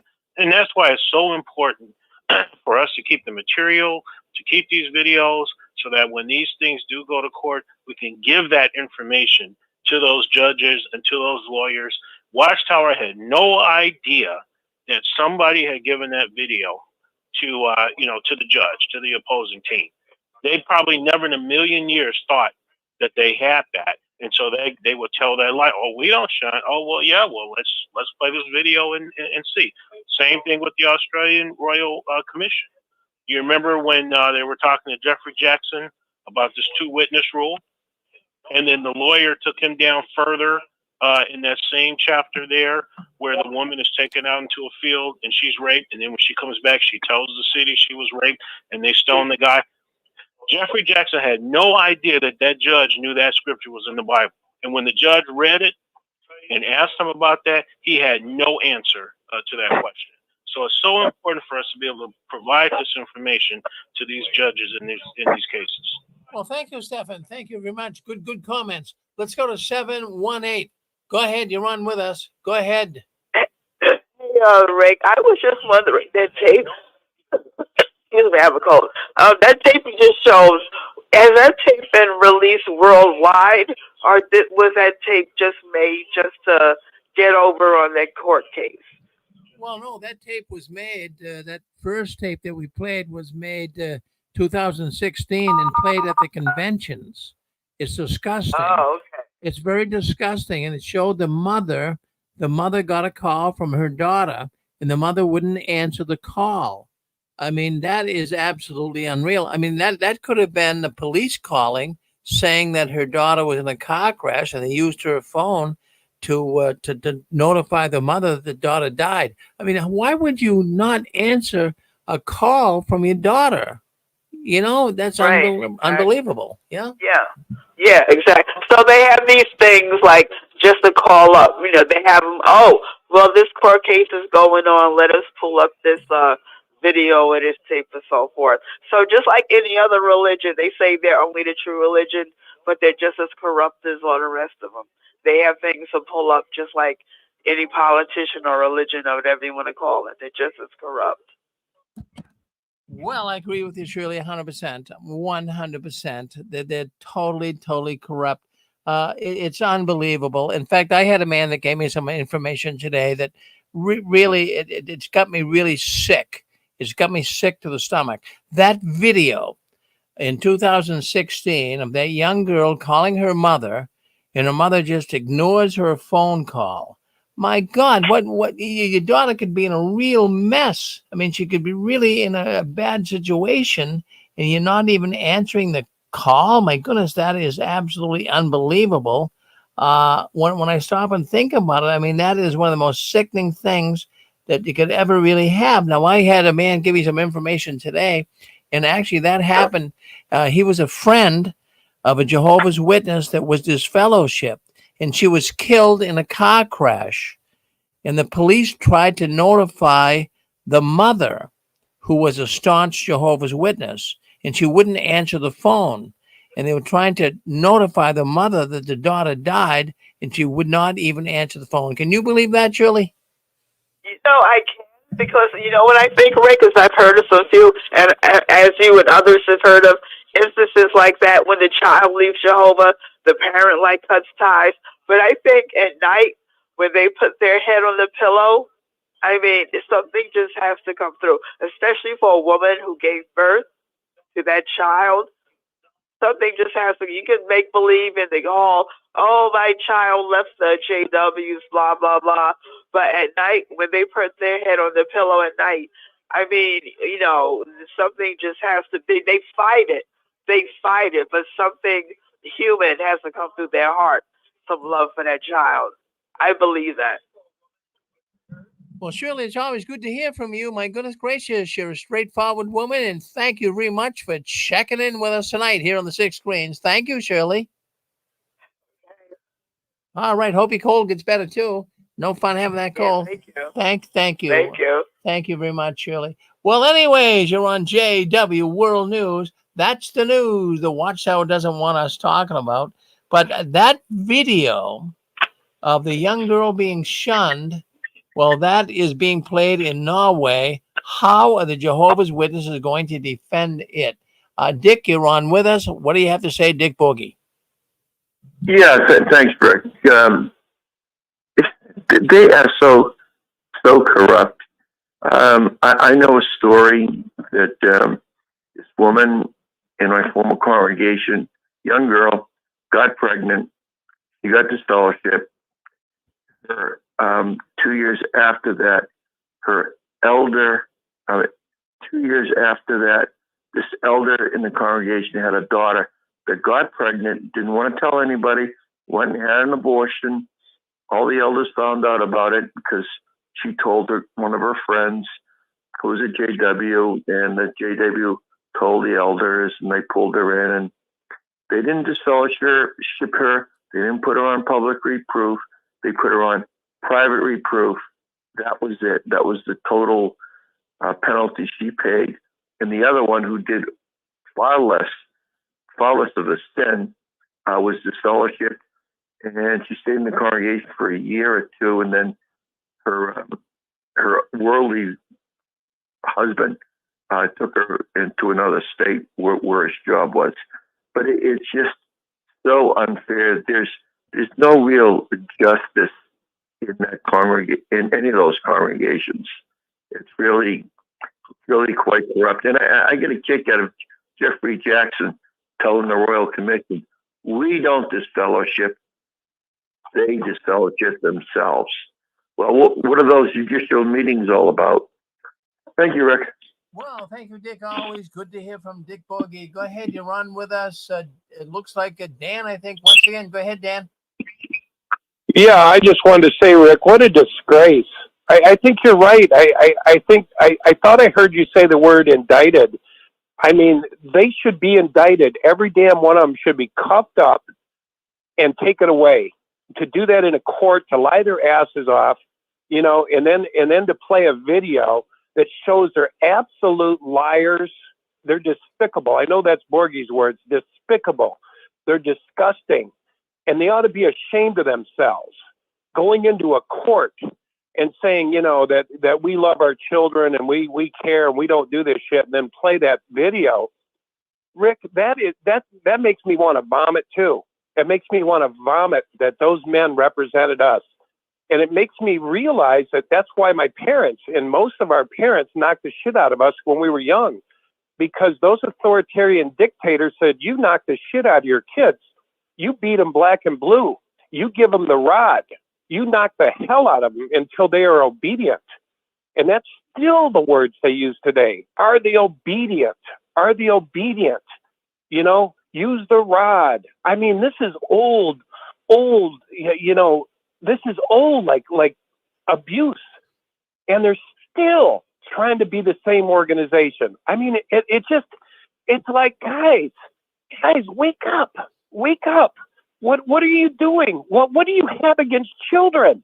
What does Stephen Lett have against children? Saying babies. Well, I'm going to tell you what they are. They're an enemy of Jehovah. Oh, they took that out of context. No, we didn't. Those are the men that are making sure those kids get beaten. Those are the men behind the scenes that are saying, you don't answer that phone. I don't care if it is your son, and I don't care if he kills himself. You don't answer that phone. It's right there in video. And it's like, shame on you, disgusting men, heartless men. I mean, that's horrible. Obedience or die. That's what they've been saying, and they've said it verbally. Why don't someone bring that damn recording in of Stephen Lett? Bring that in the courtroom and say, I'm going to tell you, babies are an enemy of Jehovah. What an insult to our judges. What an insult to those attorneys. And Rick, they had every reason to be mad at them and every reason to do worse than they're doing. Instead of just saying, well, what did you guys think? I mean, instead of taking them out back and strapping their asses for lying, and insulting the intelligence of everyone in that damn courtroom. You know, they want to change the organization and give it a facelift, yet they want to take their judicial bullshit of antagonizing kids to the point of suicide. There have been so many suicides in this organization. I know older people that can't take it. We know a guy a little while ago, you know him, Rick, he killed himself because Watchtower turned on him. I mean, this ain't right. So this Netherlands, I'm so proud of them for standing up. And I think others, I think it's going to snowball. I think these people are going to say, hey, listen to these dumbasses. Look at how they treat their children. This is barbaric. And so I'm so happy, Rick, to hear this. I'm so happy that this is going down. I wish those men would look at themselves in the mirror and say, my God, we're lying for Jehovah in courts. We're going in front of people and being made a mockery, or making a mockery out of God. Holy cow, Rick. My God. Do you want to say anything, Angela? Angela is just as shocked. She's just sitting there going, oh my God. Stop it, governing body. Stop it.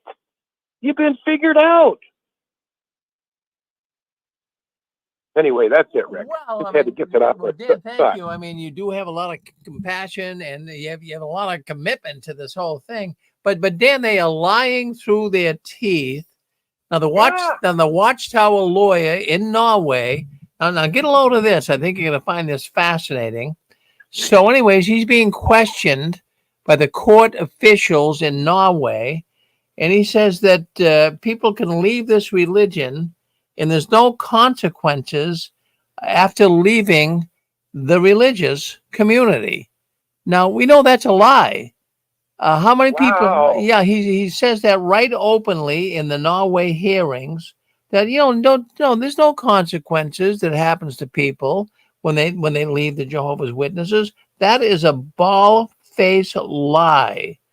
And he seems to think that, they're lying through through their teeth. They use this wash strategy, as we say, to further Jehovah's kingdom, to lie about anything. But when now they're playing, in fact, this week they played that video that I just played. And how can they deny that? Even though Watchtower comes on and say, well, don't worry about it. Nothing happens to you when you're disfellowshipped. Well, it is. There's video showing that. How disgusting. And Dan, I know you have children. I know you have at least a daughter that you've talked about here numerous times. Well, I mean, if she ever got into a really bad strait and really was sinking to the bottom, you'd step in and help her, wouldn't you, Dan? Yeah, you wouldn't hesitate. It was like Carrie said. I think it was Carrie or someone before me. You wouldn't hesitate. Those women, like you said, put their head down on their pillow at night. That's their blood. That's who they breastfed. That's who they made eye contact with. That's who they bonded with. And to say some man says, don't answer the phone. I mean, to shut off a woman's, what do they call that? Feminineness. You know, women have a lot of feminineness, a lot of caringness, a lot of lovingness that they have toward that child. They were made that way. Even more so, I'm going to say, than a man. Not being prejudiced. I'm just saying they just have a certain nurturing. And to tell a woman to turn that shit off, turn your nurturing off. Rick, it's even to the point, it doesn't matter if they kill themselves. You will be obedient to this organization. We don't care what they do. And they don't. They don't. I know so many people that have been forgotten. I know so many people that have called into this show and said, my son killed himself. Why did he kill himself? What happened? It was because of this stuff. We can't talk to him. We can't do this. Those guys, I'm telling you, Rick, that was a hammer between the eyeballs. Those guys in that courtroom. I bet you those attorneys just looked at him in the eye and said, you pieces of shit. I'm sorry to be graphic, but he went like, you pieces of shit. Sit here. You lie to us in this courtroom and insult our intelligence, and then we have to bring in a damn recording from outside to show that you guys are animalistic, barbaric, unhuman liars. That's what they are. And I know I'm being a little strong, but I have to, Rick. You know what? Jesus called it like it was. He said, outside you're white and shiny, but inside are full of dead man's bones. Your offspring of the devil's a liar and the father of a lie. So what is Jehovah's kingdom if you've got to lie for it? If you've got to lie for Jehovah, what the hell is this? If you've got to hide pedophiles, what kind of organization is Jehovah's organization? The pedophiles are coming out of the woodworks. The kids are being abused. Stephen Letts says, I wish they were dead. Tony Morris says, I'll be glad when you're all dead. The maggots won't stop eating off you. Let me blow out a match and show you what it's like when they blow out your heart candle. This is sick, men. This is sick, Rick. This is sick. And I'm so glad that happened in a courtroom. I hope it's played in every courtroom. I hope when these witnesses go into other courtrooms, they say, hey, be prepared. These guys will lie their asses off. These guys will tell you anything. These guys are con men. They should be in contempt of court. I think Rick said that. You know, contempt of court, because it's disgrace. You don't lie. Jehovah's not asking you to lie. Jehovah didn't ask you to hide pedophiles. Jehovah's don't need you to do that for him. He says you're light, not darkness. But when have they not lied, Rick? When have they not said 75 didn't happen, the generation prophecy didn't happen, the overlapping? It's always been a carrot. It's always just strung everybody along. But I'll tell you, that's pretty dark, man. That video you just played, that's really sickening. I saw it when you played it a while back, and I thought, how could you not pick up a phone? That could be your last call from your kid. That could be your last call. Him calling is turning around. That's all the Bible ever said you had to do was turn around. Sinning. If you're missing the mark, turn around. And when they turn around and call, what do? You don't answer? There's punishment involved? There's 2 to 10 years involved? Rick, this is sick. And too many people have died. And I'm just glad you're doing the show and you're exposing this stuff. You're bringing it out. You're bringing out the videos. And it has to be exposed, Rick. The sickness has to be exposed if we're any kind of a Christian. And we've been involved in this. And we know it's falsehood. Who are we to keep our mouth shut? Why should we keep our mouth shut and watch these people get abused and watch this falsehood continue on? You know, I think I'm just glad, Rick. Thanks for doing this. You want to say any more, Angela? No, she's good. She's good. She's good.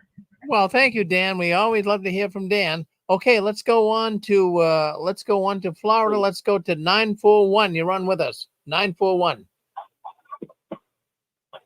941. You want to speak up? You're on with us. Go ahead. 941. All right. Let's go to 6. Hello. Go ahead. You're with us. Yep. This is Calvin from Australia, actually. I'm sorry. Go ahead, sir. What's your name? Oh, sorry. This is Calvin from Australia. Calvin from Australia. Okay, Calvin. What do you got to say? Yeah. Okay. I'd just like to say when Jeffrey Jackson said there was no consequences when you get this fellowship, I got upset about that because when I got this fellowship, I tried to overdose and medicate I tried to overdose and end my life actually, and actually thought I was going to die that day, and because I was still this fellowship, I had none of my family checked up on me, and that was quite sad because like it's like I got reinstated about 8 years later.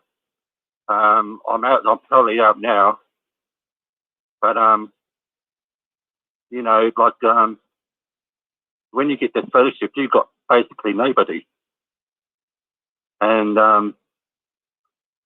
that's what I'm scared is going to happen again. It's going to snowball, and you know, if I got this fellowship or disassociated, I'm going to be in a very vulnerable situation. It's horrible, and I just hope that this case in Norway is going to blow up in their face, basically. And so anyway, so I never shunned my dad. He was disassociated, and I never shunned him. And my mum and my brothers always used to say, "No, you know, they talking to the people, blah, blah, blah." And anyway, so I totally ignored that. So for anybody who's in that situation now, I feel my empathy goes towards them. Yeah, thank you very much, Rick, for bringing this up. Wow, we appreciate you coming on, brother. Thank you very much. Now, don't you be a stranger. You come back and see us soon, okay? Thank you. Yeah, thank you.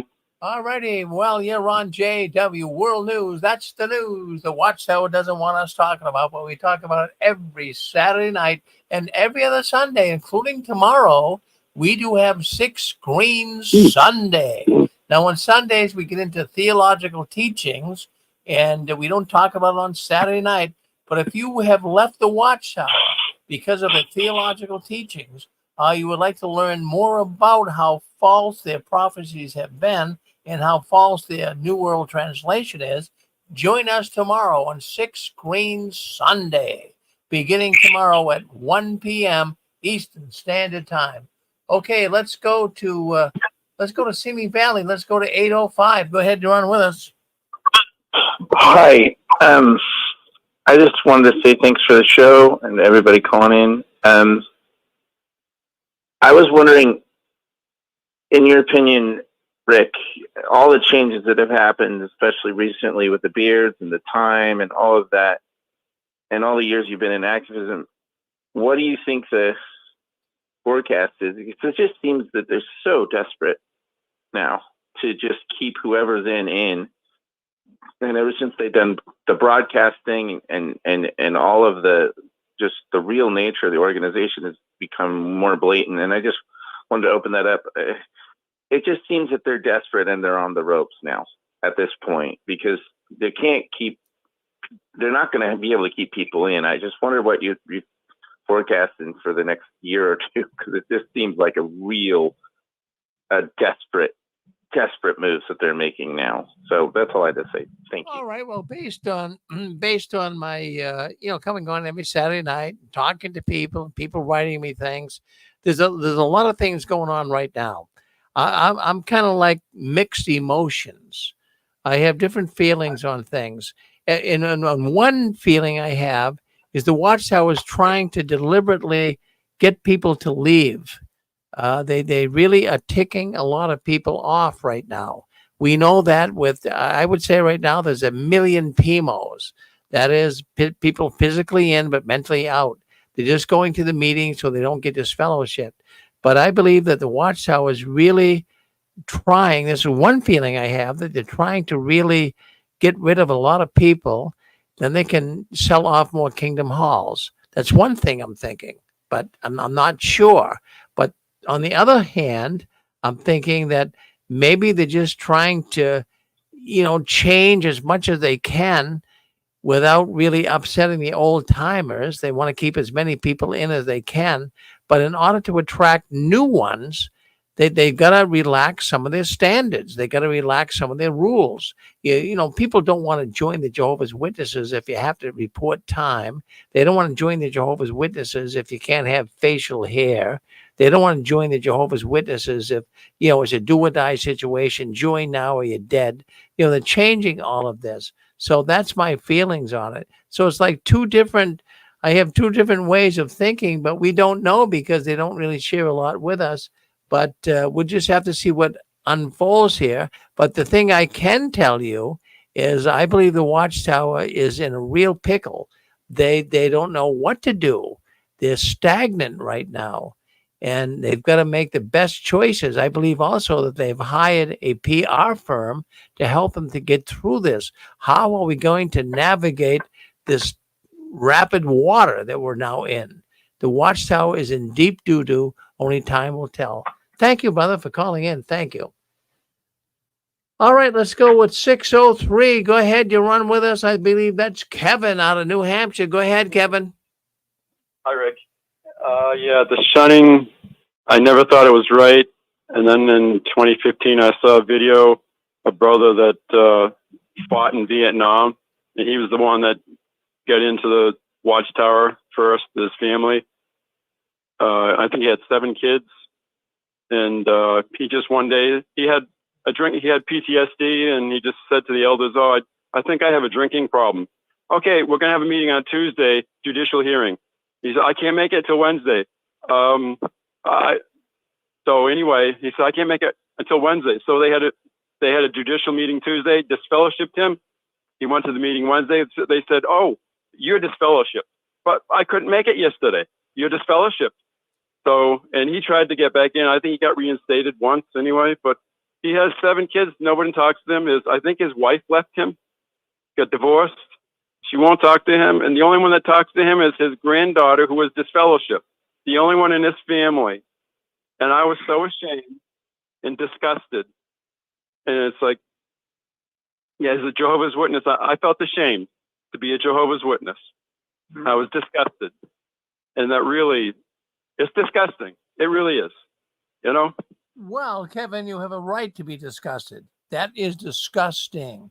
Thank you, Kevin. Thank you for checking in with us. Okay, let's move on. Let's go to, we had some others on that want to speak up, but let's go. No, I'm just going to bring this up. Now, Norway right now is really putting the witnesses under interrogation. Norway is saying that, listen, you don't shun people, especially young kids. Well, what happens when you shun a young kid? A young kid can be put out on the street at an early age. Now, I want to bring this up. Has anybody been disfellowshipped as a young child, say under 18, living at home with their parents? And then all of a sudden, the Jehovah's Witness parents said, no, you got to leave. You don't want to be a witness anymore. Well, I got a bunch of people that gave me information on this, more than you would think. People have been kicked out of their home. This is horrendous. This is sickening that people have been kicked out of their home as a young person because they do not want to be a Jehovah's Witness anymore.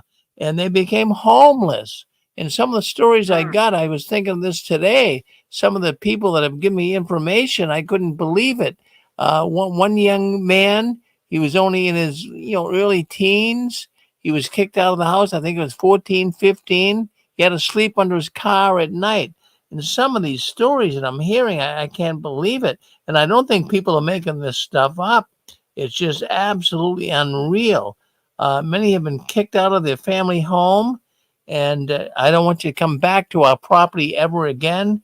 They had nowhere to live. They were living on the street. Think about it. This is sick. This is a sick organization that does this.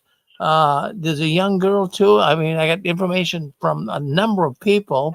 My 14-year-old cousin was disfellowshipped.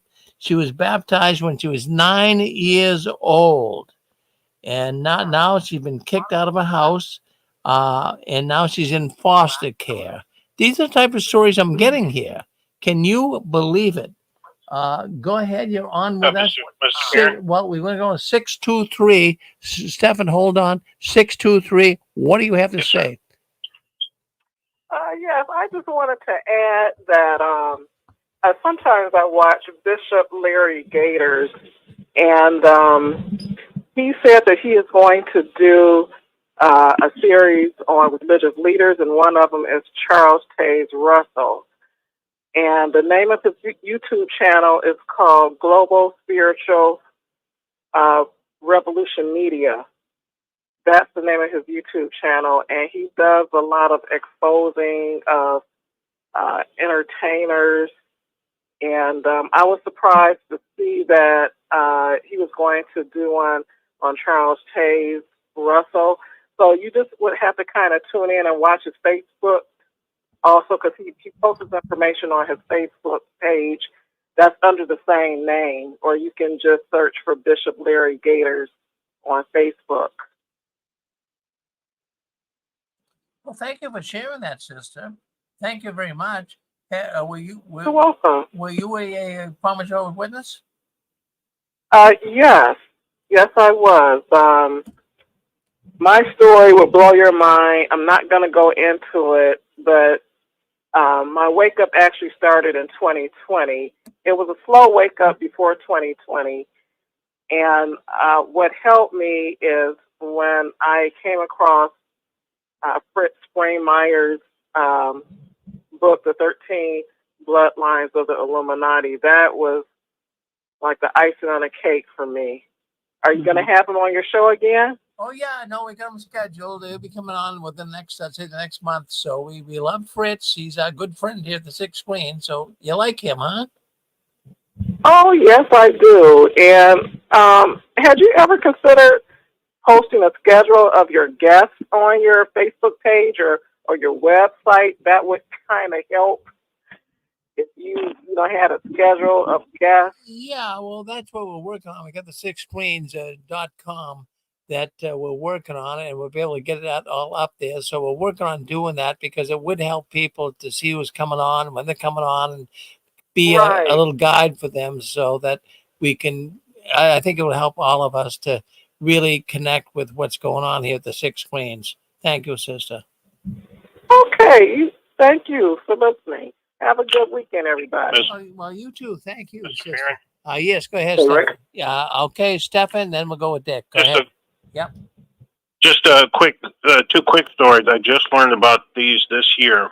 One is a lady that I work with. We were at the job right after the holidays. Everybody was talking about their holidays, and they got to her, and she said, "Oh, I really don't do much." She said, "Because half of my family are Hebrew Israelites, and the other half are Jehovah's Witnesses." And then she went on to talk about one of her relatives who was, she didn't get the name right. We know it to be disfellowship when they were a teenager, kicked out of the house, wound up on the street, got addicted to drugs, developed a mental illness, and has never gotten their life back on track. And she went on and on about it, not knowing, who I was or anything. And I was just shocked. And then I had a second story. This happened in the summer, and it was basically the same thing. It was a young person. The parents kicked him out of the house because they don't want to be a witness anymore. Wound up on the streets, drug addiction, and mental illness. That's just two stories just from this year. Unbelievable. Stefan, it's how many stories? Unbelievable. How many stories are there out there? Thank you. Thank you for sharing that. Yeah. Mm-hmm. All right, let's go to Dick. 978. Go ahead, Dick. You're on with us. Sorry. Yes. Hi, Rick. It's Constance. I was going to say, it's very interesting. I was a social worker with Laguna Honda Hospital in San Francisco.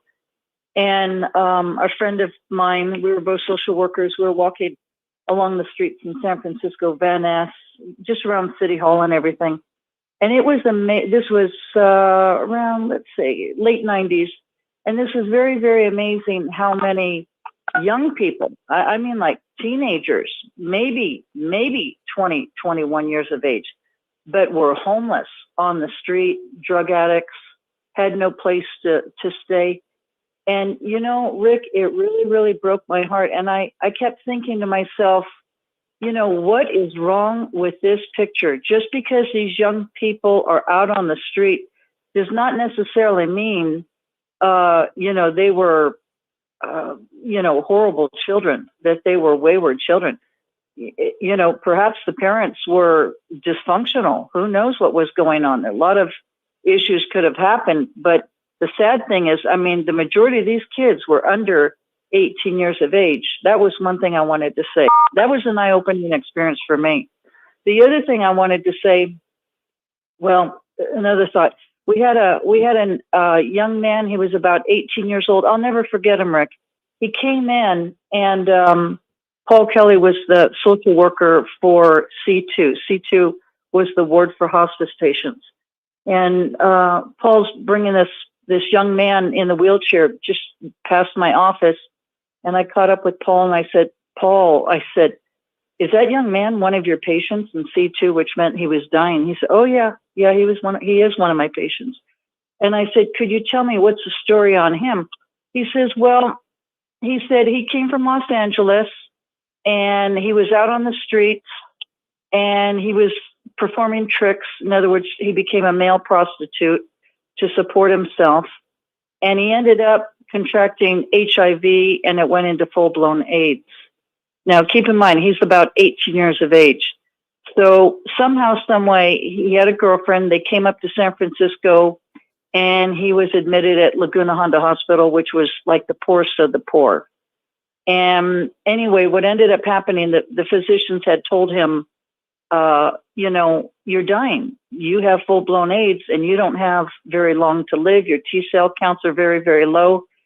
And he went absolutely ballistic. He thought the doctors, the nurses, everybody was making this story all up. And, you know, it was sad. It was very, very sad. And I said to myself, you know, how does somebody get to be like 18 years of age out on the streets in Los Angeles trying to survive? And, you know, Rick, it really came across my mind. I thought, you know, I wonder if his parents were witnesses, or I wonder if he was associated with Watchtower somehow, some way. That's just one thought. I mean, these are real, true, genuine stories of people. And, you know, Rick, the thing is, with regards to these parents who are JWs, who are absolutely loyal Watchtowerites, that they throw their kids out on the streets, you know, they should never have been allowed to become parents. You know, they really should never have been allowed to. When kids get into the foster system, this is another point your audience might not know, okay? They are thrown into the foster city system, and there they are nothing but doormats for the human sex traffickers. They really are. And I think these parents that are witnesses didn't ever deserve to have children in the first place, because these kids are so innocent. They don't deserve to be thrown into the CPS system. Okay. And one other thought, I'm going to say this. Okay. 50 to 60,000 children are murdered a year. They go missing and they are murdered. Okay. And for these witnesses that are parents that think they're so loyal to this organization, you know, how dare they treat their own children, their own flesh and blood like this, when these kids are innocent and all they want to do is be loved? And I love what Dan had to say. I really do, because people need to really wake up. There's nothing loving about this organization when you throw your children out on the street like a piece of garbage. And that's just what I have to say. Thank you, Rick. Well, thank you, Constance, for saying that. I mean, really, that you know, if there's anything, if you guys are listening in here tonight, if there's anything that would really upset you, really create a nerve ending that fires up, I'm going to go with that. You know, when you disconnect your children could be out on the street and they call you, Mom, Dad, you know, I need help. Could you help me? And they turn a deaf ear. What is worse than that? That is just too much to handle. I mean, really, when you stop and think about it, how can a Watchtower organization, a supposedly Christian organization, say, don't answer the phone. Geez, that child can be in all kinds of trouble. That is wrong. Thank you. Hey, Rick. Constance. Yes, go ahead. It's Eric. Hey, I just wanted to apologize for everyone for not doing the show tonight, but I was in the hospital. But I'm better. They took care of me, and I didn't have to stay. But I just wanted to bring up what you were talking about, and I want to give my story about my brother and I. So I guess does a teenager count? He was 18, and I was 23. We were both living at the house. We both got this fellowship at basically the exact same time for different reasons. And my parents gave us an ultimatum that we had to make the meetings, and we weren't regular at all.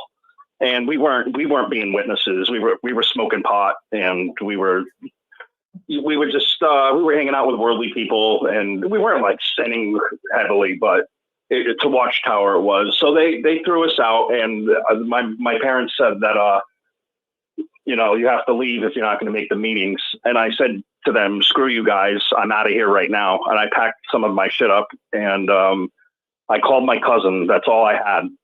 And he's worldly, or he was worldly. He passed away. He let me in, and he was raised in the organization too, and he knows how it is. And this man showed me so much love, him and his wife, and they really took care of me. My brother, he had nowhere to go. He was dating an ex-witness, and she's older than him, like 10 years older than him. And they just were dating, and she let him move in. He had no job. My brother, Andrew, I'm sorry, Drew, but you've never really worked a day in your life. He's kind of a bum. But that's a lot on a kid that has no direction. My brother had no idea what to do. And we weren't raised, our parents didn't raise us with direction because they were so busy with Watchtower and then partying because they were party people that they didn't pay attention to their kids. Calvin's story, I can relate to that. And what Dan was talking about, I slit my wrist when I was labeled as an apostate because I lost everybody. I mean, people in my old congregations block my phone number. I know that's blocked, and it's a really hard, dark place to be, and it's absolutely disgusting. When I was in the hospital, I didn't even bother calling my parents because the last time I was in the hospital, when it was a major, major deal, I was bleeding really bad, and I might have needed blood. It got so low. And no pickup. Isn't that disgusting? I mean, I'm sorry, Mom and Dad, Martin and Debbie Kubler, but that is horrible. When they showed Sonia Erickson on the Watchtower video, she was just lonely and like looked like she was on the street or something and just desperate for love and attention. I'm sick in the hospital. Why don't they show that? Why don't they show me in the hospital bleeding out, possibly able to lose my life? And then be like, still don't answer the call. They only show the scenario where she's just lonely, and it's still wrong. And my parents, I'm ashamed of them. They lack love, Rick. And I don't want to rant too much, but in the Bible where it says there be no natural affection, it's the fucking witnesses. Pardon my French. They have no love. They have no love. My parents literally need to learn love. I have way more love than them.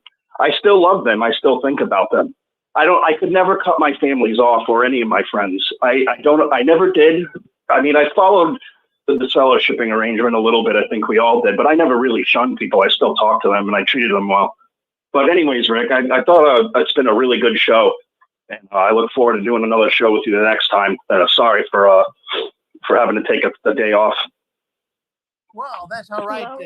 Don't you worry one bit at all, Eric. We'll get you on in 2 weeks. You're a good man, and we're glad you're doing it better. Okay, so Hello, Rick. Yes, go ahead. I guess that's Fran. Go ahead, Fran.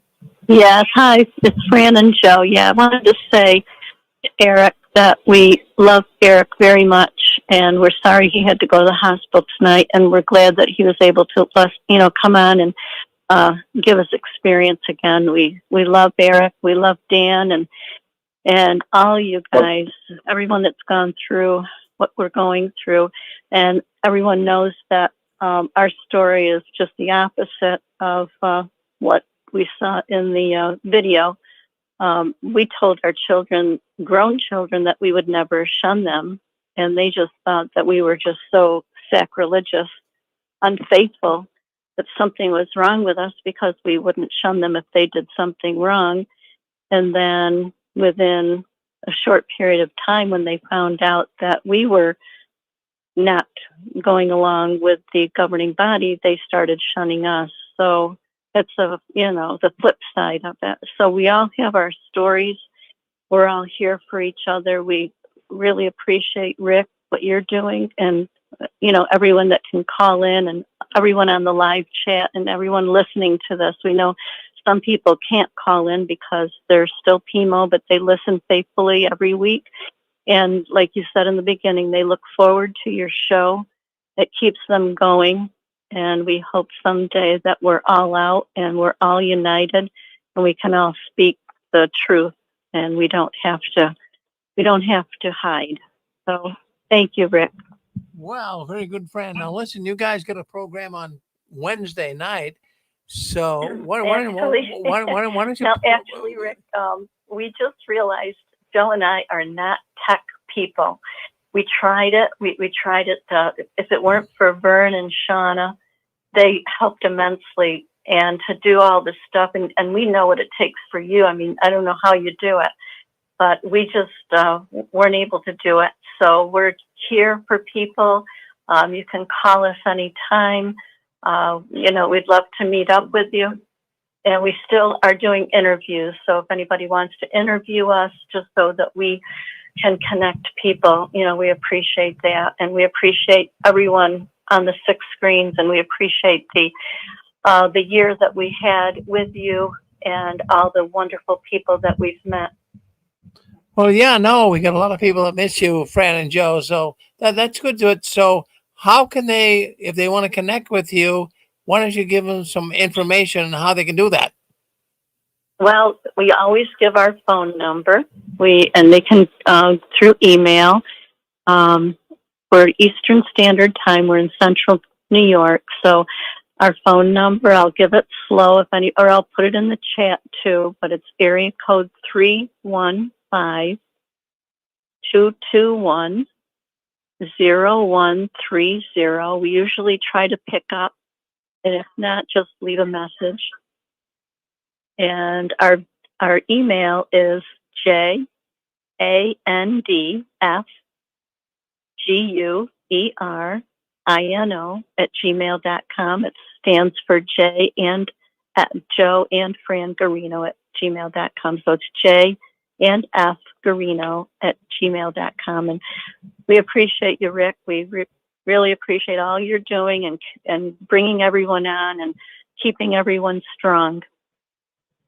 Well, we certainly love you guys too. You're really great people. Thank you, Fran and Joe. A lot of people are writing in right now and saying, thank you, Fran and Joe. They love you so much. Keep up the good work. Keep waving that flag of victory. All right. Well, we have got other things going on here in the 6 screens tonight. We have, Eric won't be on. Eric had to be rushed off to the hospital today. Maybe when he comes on in 2 weeks, he'll tell you all about that. So anyways, I want to talk about insane back room experiences. Were you ever called into the back room by the Jehovah's Witnesses? It's disgusting what they do. They seem to be in charge of your life. They want to control you from the cradle to the grave. So have you ever walked into the back room, or at least brought into the back room? What do you think? I was on a number of occasions because I was doubting the Watchtower. But what about you? Do you have experience? Were you brought into the back room? I'd love to hear your experience if you'd like to tell us about it. Did you have a judicial committee hearing? What happened? Hey, Rick. Yeah, go ahead. Go ahead, Eric. Sorry to bug in again, Button. I just wanted to ask a question to the audience of what you're talking about. I'll give my number. Let's see if anyone can beat me. I was in the back room, not necessarily a judicial committee, but this is counting 2 elders counseling me. So keep that in mind. 17 times. Can anyone beat 17 times being in the back room? That's all I wanted to say. So what are you saying? You were in the back room, Eric, for 17 times? On separate occasions. Anywhere from me, I'm just going to say the word, my cousin, she was slandering me to all my friends and people, my family, and being a little brat. And I called her a see you next Tuesday, a bad word. And I went into the Well, would you like to share some of the experiences that you had? I mean, 17 times. What, share some experiences with us. I won't remember every story like on the spot. I did it one time and wrote it all down, and that's what I came up with. But marijuana, at least 6 or 7 times, because sometimes they didn't disfellowship me for it. Let's see. I was in the room with my wife because she got in trouble for other things, like being around a disfellowship person. We had. When we had our apostasy thing, we must have met with them at least half a dozen times. Let's see. I was in the elders room because this little piece of crap brat elder's daughter, she's such a bitch, and she vandalized me and my friends' cars, and I was pissed. I had a nice 2002, as this is back in the 2000s, and I had a nice Volkswagen Jetta. It was red, hot red.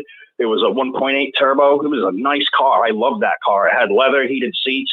And she luckily, because I was an auto body, I was going to kill her. She put baloney on not my car, but my buddy's truck, and it left stains. It ruined the finish. And she only put shaving cream on my windshield and, I don't know, called me a name or something like that. Her and her crew or posse, a bunch of little brat teenagers. And I got so irritated that I knew that where she was staying, she was sleeping over a friend's house. I went in my truck because I was doing mobile auto body at the time. I took my compressor, I just took a little tool and let all the air out of her tires and basically said, fuck you to her. And when I did that, I felt bad because I'm like, what if she tries to drive and gets in an accident? So I went back and my compressor was full of air and I filled her tires back up. Well, she knew that I let the air out of the tires, so she called her dad, and the dad went all the way down to put air in the tire, and then saw that there was air in the tire, and he brought me in the elders room and said I redeemed myself by doing that, but he counseled me for acting in revenge. And I'm like, what about your daughter? Wouldn't do nothing. She didn't even get talked to about it. I was always getting harassed. My brother was disfellowshipped and I wasn't. Another elder's room because somebody found out I was talking to him. It's Rick. I was so harassed by these people, and I hate control. And we were in such a high control group, dude, that I just was always harassed by these guys. I can't think of them all, but there are so many times that I'm in the elders room. I was 16 when I got busted with pot, and then they made an announcement that Eric Hubler, there was a matter with him, but that was basically a soft shunning, Well, thank you for sharing that with us, Eric. My God, I mean, really, you've been in the back room more than most people. Yeah, go ahead. Go ahead. I believe that. Go ahead, Chicago. Yeah, this is Stephen again. I might have Eric beat. I might have him beat.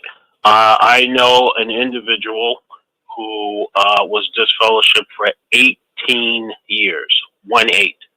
Went to majority of all the meetings, never gave them a reason to not reinstate him, but he was purposefully held out for 18 years, was never even told why he was disfellowshipped. He wrote a stack of letters over that period to the headquarters, to which never got a single reply. He was, when he finally was reinstated, it was only under one condition, and that condition was that he never tell the other witnesses that what had happened to him. So I think I got Eric beat. Thank you, Stephen. Thank you for sharing that with us. Let's go to New Jersey. Let's go to 732. You're on with us, New Jersey. Hello? Yes. Hey, how you doing? Good. Oh, how you doing? I'm doing good. Yeah, I don't have much to say tonight. I'm so busy packing. I'm going on the cruise to the Bahamas tomorrow. You're going on a cruise. I mean, that's a nice thing. Yeah. Yeah. Yeah, I'm leaving tomorrow. I'm gonna come back on the 24th, the day before my birthday. Oh, good. I hope that things are well for you. My goodness gracious. Yeah, thank you. So I've been busy packing all night. So not really listening, but I'm here, just so you know. Good for you. Good for you, sister. Yeah. Well, thank you. Well, no problem. Just letting you know. Well, thank you for coming in. Appreciate it. Always good to hear from you. Thank you, sister. Yep. Take care. All right. Well, anyways, we have got a lot of things going here on the 6 screens tonight. My goodness, we can't believe what's going on. A lot of new ones calling in tonight as well. Insane backroom experiences. Did you ever experience that? Insane backroom experience? Were you ever called into the back room? I'd love to hear what you have to say about it. Go ahead. We have Dick 978. Go ahead, Dick. What do you think? Thank you, Rick. I was called in the back room one time, and with 2 elders, and they said to me, Dick, there's a sister at the bottom of my hill, bottom of my street, Barclay Street. You've been there, Rick. And if you see a brown Chevy convertible at her house, we want to know about it. Well, there's only other one person that has a brown Chevy convertible at the Kingdom Hall. And I guess the elders felt that this single brother was spending his nights there. So my street was such that there was a turnoff before I got to her house. So I took the turn, and I went the long way around just so I could not see if that was the case. But the elder said, did you ever see that brown Chevy convertible at the house? No, I never saw it. But that's one of the craziest times that I was in the back room. Thank you. Well, no doubt. I mean, people have been called into the back room for numerous reasons, and sometimes frivolous, sometimes of no consequence at all. How about you? Tell us about your back room experience. Go ahead, dial in right now. You see the number on the YouTube. You see the number on Facebook. Go ahead, dial in. Tell us about your back room experience. Was it fair? Were you questioned for things that really were not fair? We'd love to hear from you, so go ahead and call in. Well, anyways, you're on JW World News. That's the news the Watchtower doesn't want us talking about. But we talk about it here every Saturday night and every other Sunday, including tomorrow. We have 6 screens Sunday tomorrow, beginning at 1 p.m. Eastern Standard Time. Yeah, well, I was called into the back room on numerous occasions. And because I had a heavenly hope, I was one of the anointed class, if you can believe that. And they would call me into the back room. Don't talk about the anointed. You know, most people here aren't anointed. In fact, everybody here is a great crowd. So don't bring up your anointed relationship with God. I always thought that was kind of unusual that they would say that, but that's what I was called into the back room for. How about you? Were you called into the back room? Go ahead. Let's hear from you. Yeah, you must have been. I mean, there's plenty of people listening into the 6 Queens tonight. Were you called into the back room for whatever reason would be? Sometimes it was foolish. So go ahead, hit that telephone line. Call in right now. We want to hear your experience in the back room. I mean, you have to. There's many people listening in tonight that have been called into the back room. So share your experience with us. By all means, do that. So let's hear from you. I'd love to hear from your experience in the back room. Hi, Rick. Go ahead, Larry. You're on with us. Go ahead.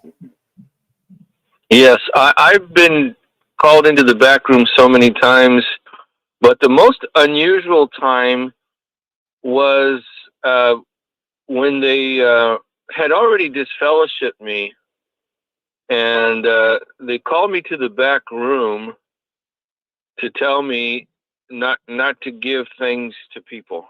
I would leave things, because I still considered them my brothers and sisters after they kicked me out, and I would leave things, and they called me to the back room just to tell me to stop doing that. Can you imagine? They already basically said I wasn't one of Jehovah's Witnesses, and they called me in the back room to tell me to stop what I'm doing. They had no control over me, but they wanted to continue control even after I was disfellowshipped. Well, Larry, what were some things they were saying that you shouldn't be doing? Giving gifts. I knew some people who were close friends of mine, and since I couldn't talk to them, I would maybe leave a box of avocados or macadamia nuts from my tree or apricots from my tree, and they said I couldn't do that.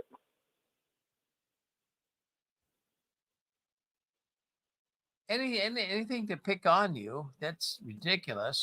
Yeah. So, but more people, I mean, when I think about it, I've been called into the back room as well. There's many people listening in here tonight that have been called into the back room, and for frivolous reasons, for no reasons at all. But the witnesses really used to get excited that these are the elders. Well, we got this guy in the back room, we're going to corner him. Did you feel like you were being treated unfairly, Larry? Oh, definitely. They were so unchristian, so unloving. I got called. Basically, it would be like being called to the back room, but there was an elder who just had been announced that he was an elder.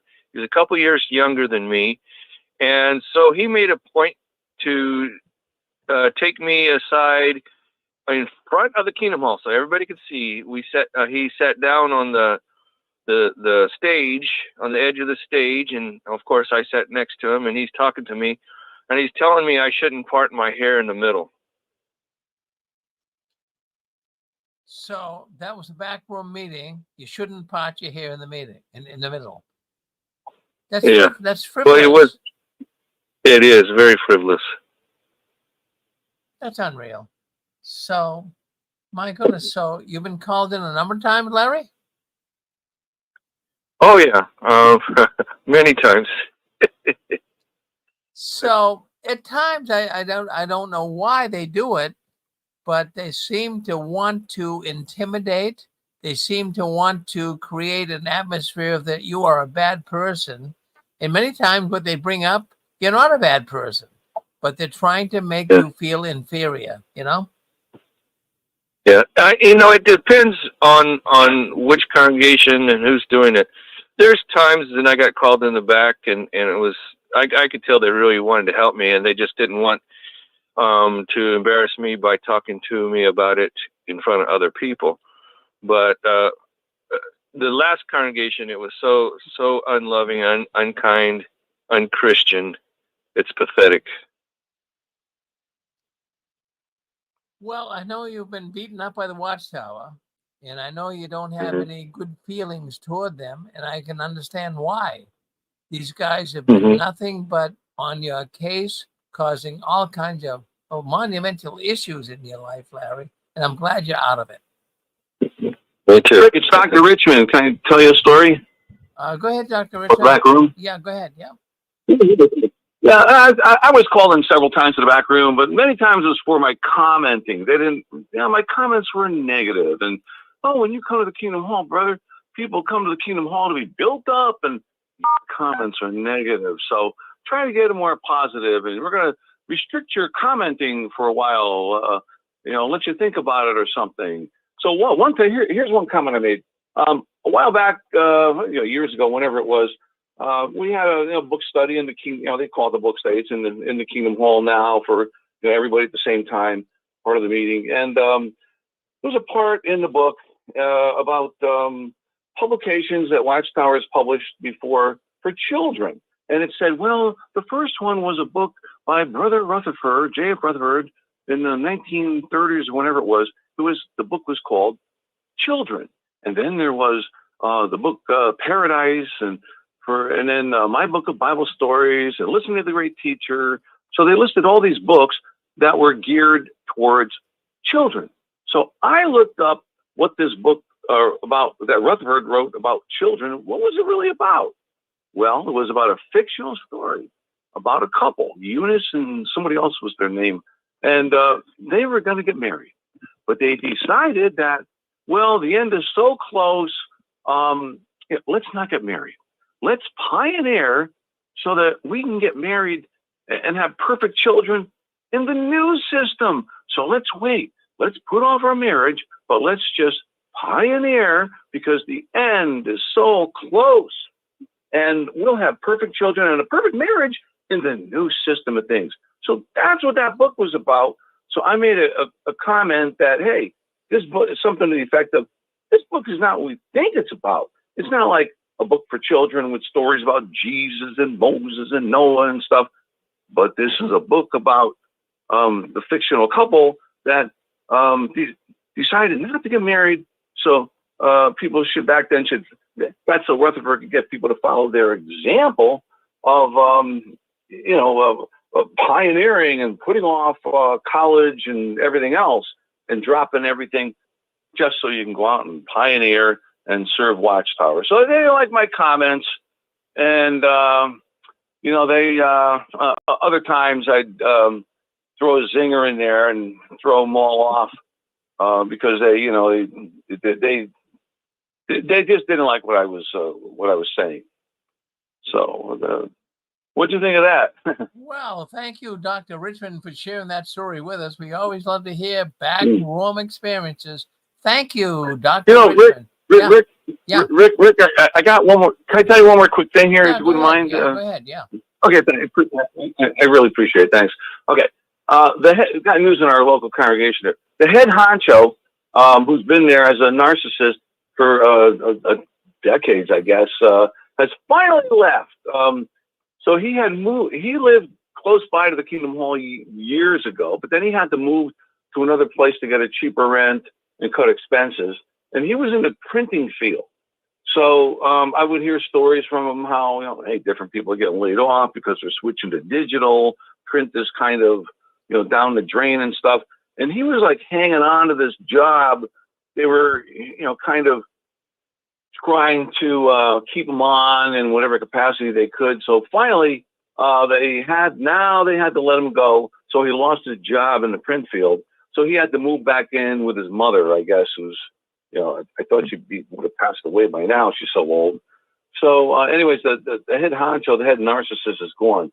But it just shows that people who, listened to this baloney and didn't go to college, didn't get an education, didn't get a degree, are now being pushed out of jobs, where they now require some sort of skill. You just can't work your way into a position and work your way up in the company without having a certain skill set now to get a job.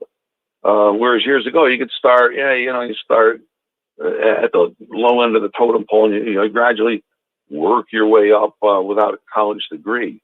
So people that didn't get degrees years or decades ago are now regretting it and are having to move back into their mother's basement.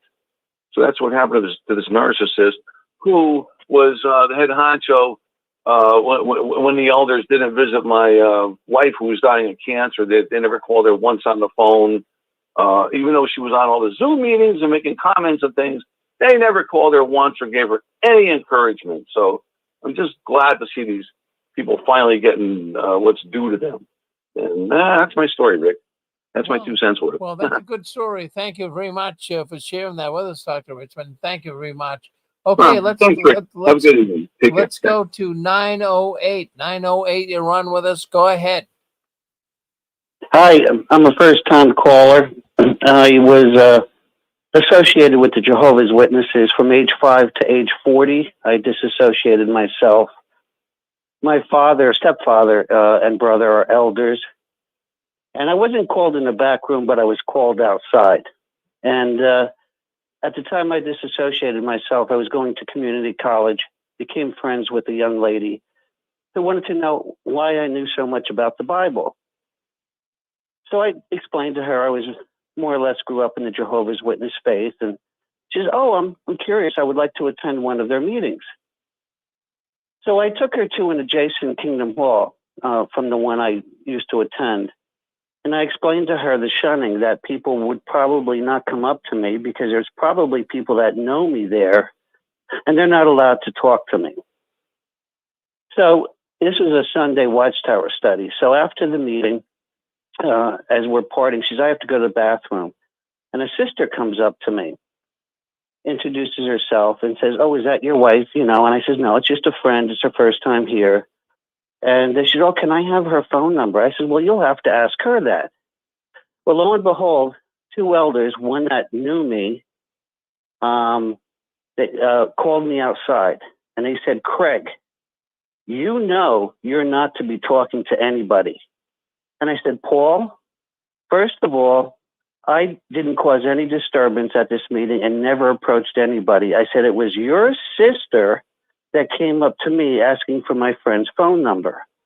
And I said, secondly, never, ever tell me who I can and cannot speak to. I'm no longer part of your man-made teachings or organization and bound by the rules. So the following week, I had my attorney write them a letter.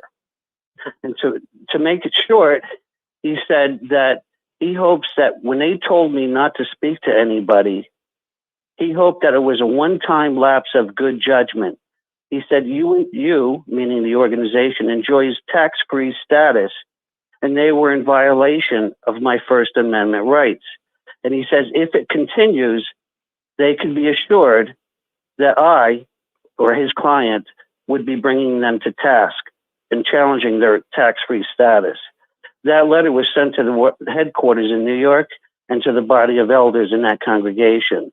But it's so shameful how they are so unlike the prodigal son, where the father ran out to welcome the son that, you know, went wayward and to welcome them back. They are far from that illustration.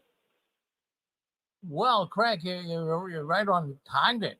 You're absolutely right.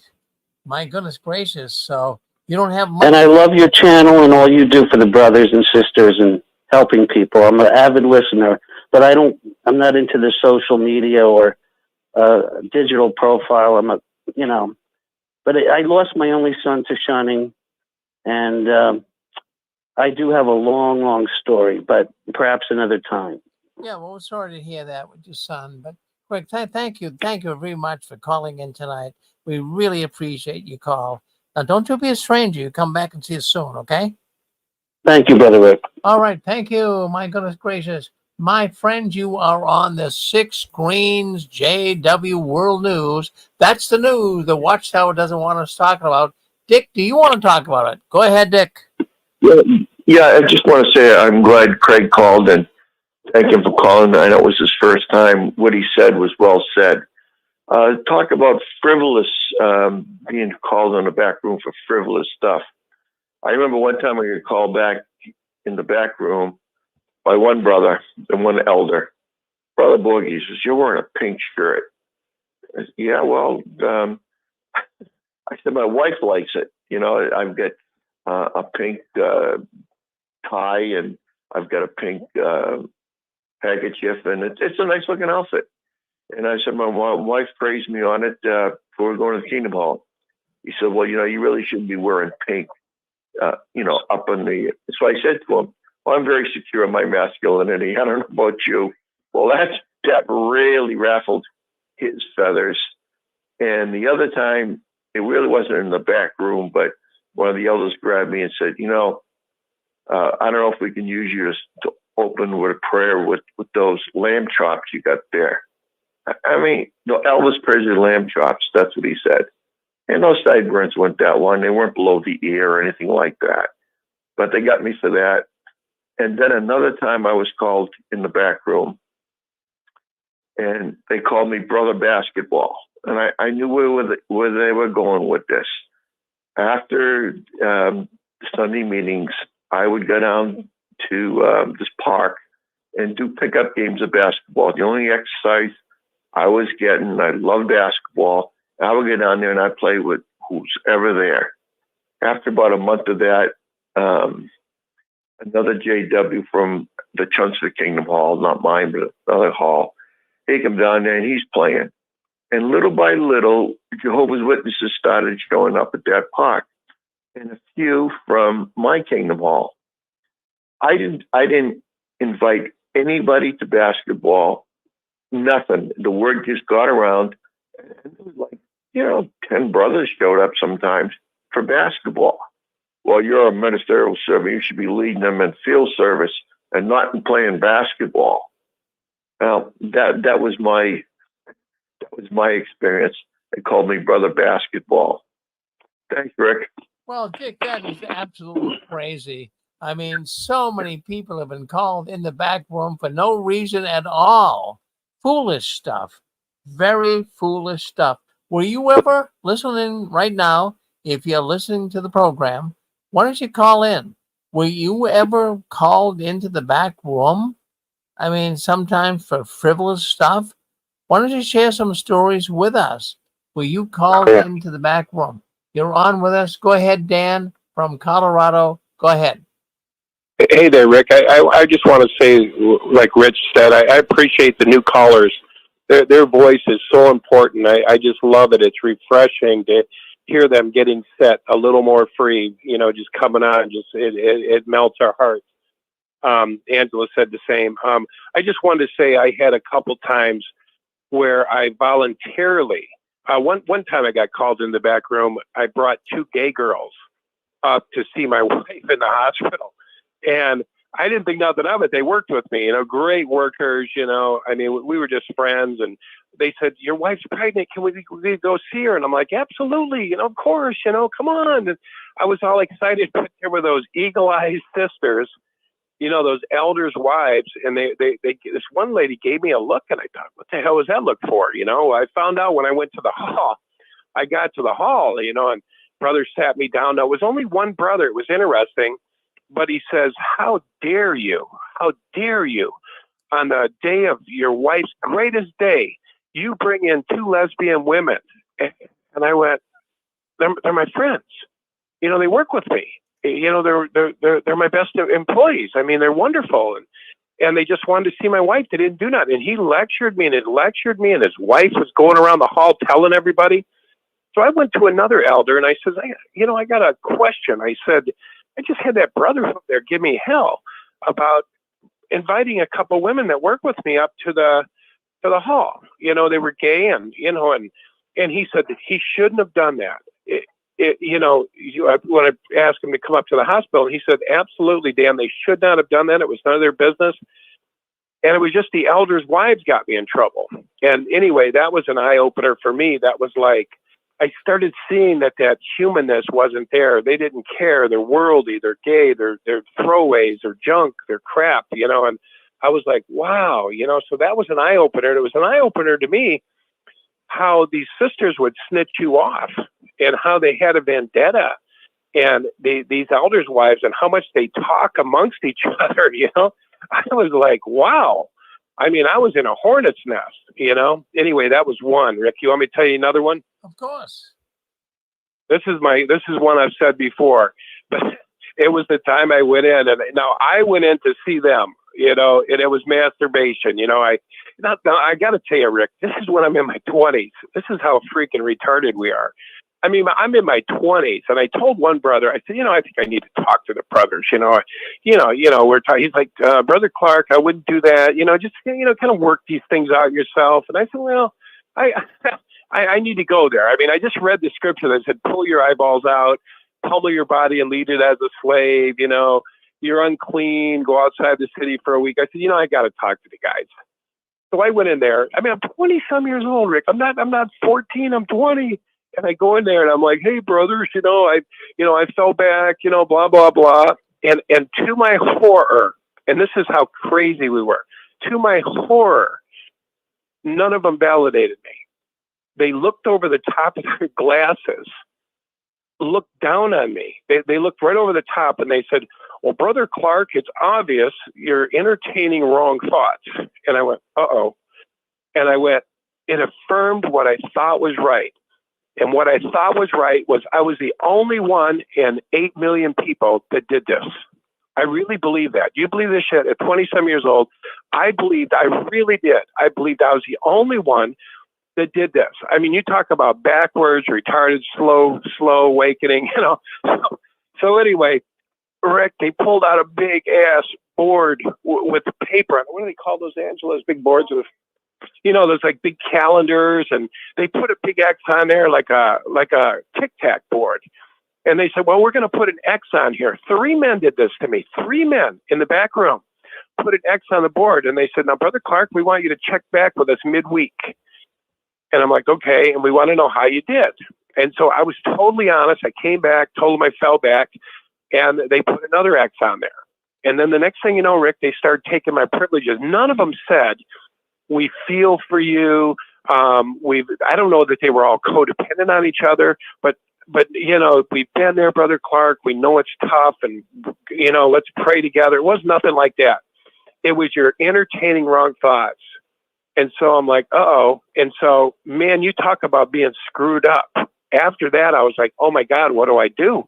You know, how do I control this thing? What do I do?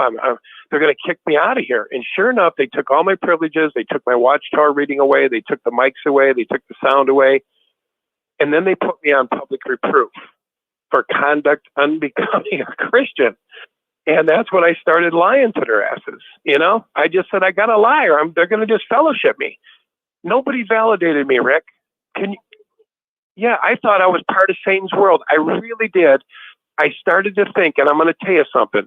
There's a whole lot of people out there. This is no freaking joke. This is no joke.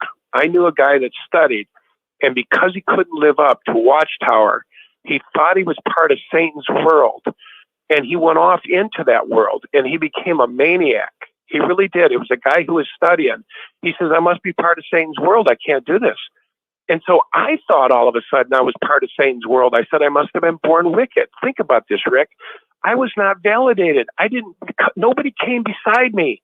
Nobody said, hey, Dan, I thought I was part of Satan's child. I thought I was Satan's child over something that's normal in adolescence.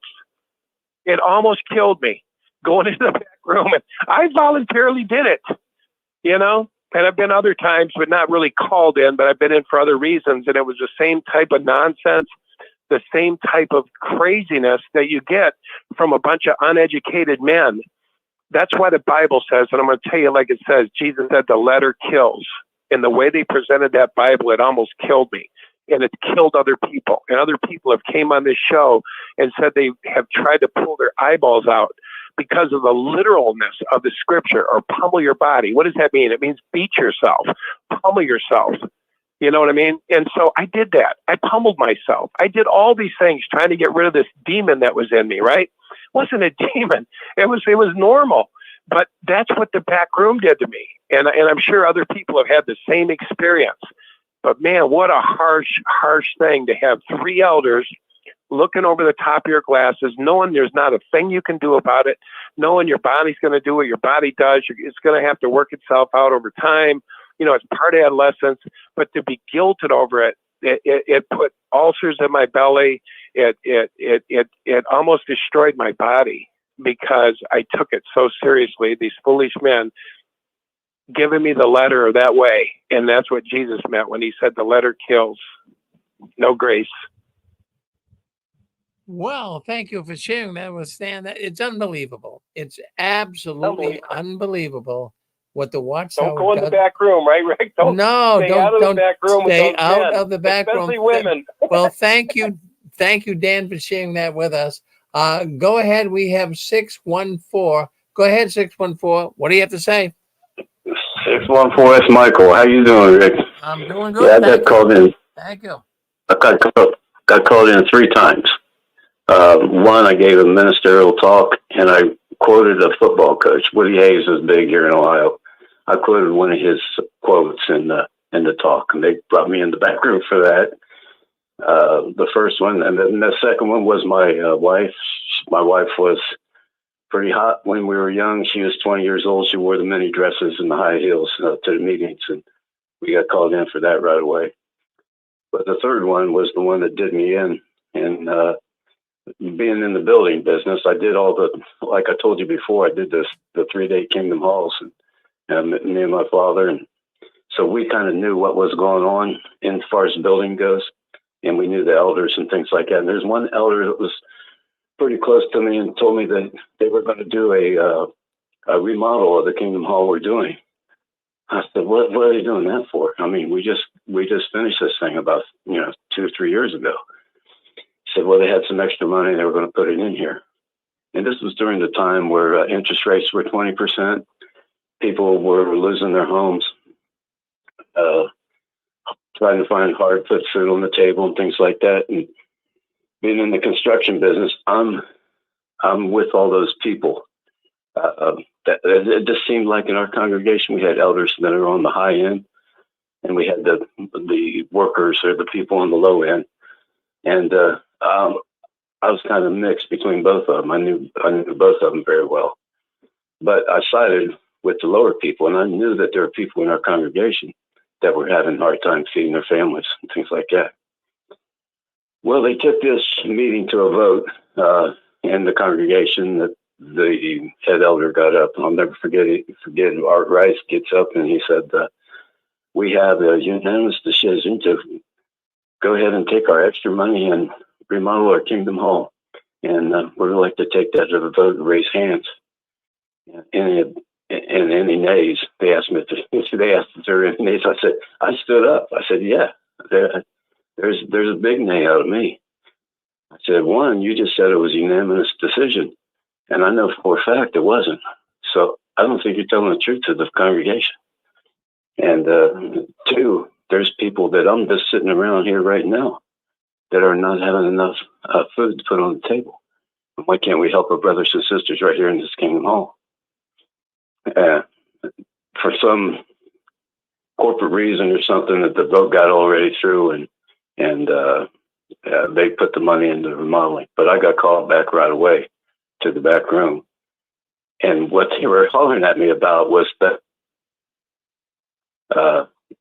I shouldn't have got up in front of the congregation and embarrassed the elder. I said, well, I knew that the information he was telling wasn't true. You should not have said that out in public.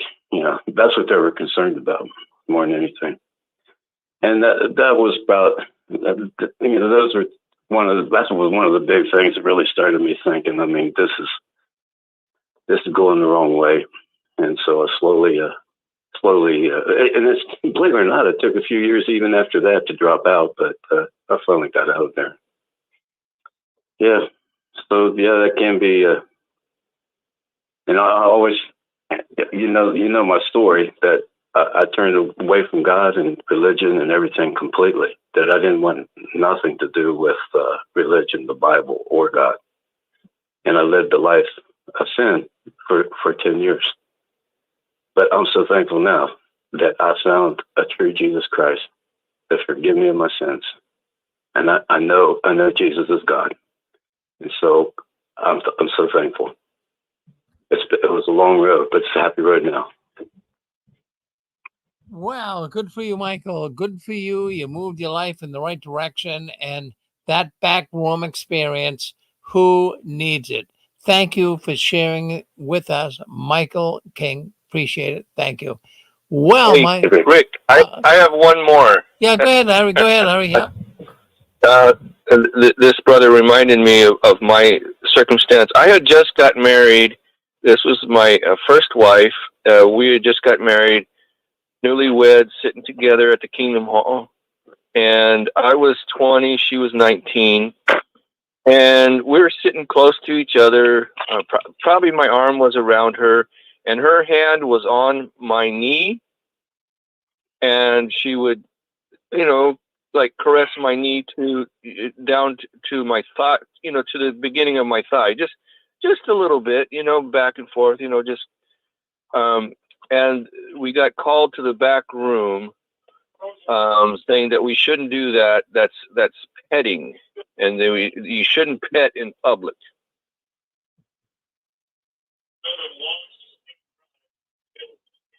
That is crazy, Larry. I wouldn't call that petting, Yeah. And soon after that, it affected our marriage. Soon after that, our marriage went downhill. So it was like we were criticized for our affection, and so our affection waned. Pardon my pun.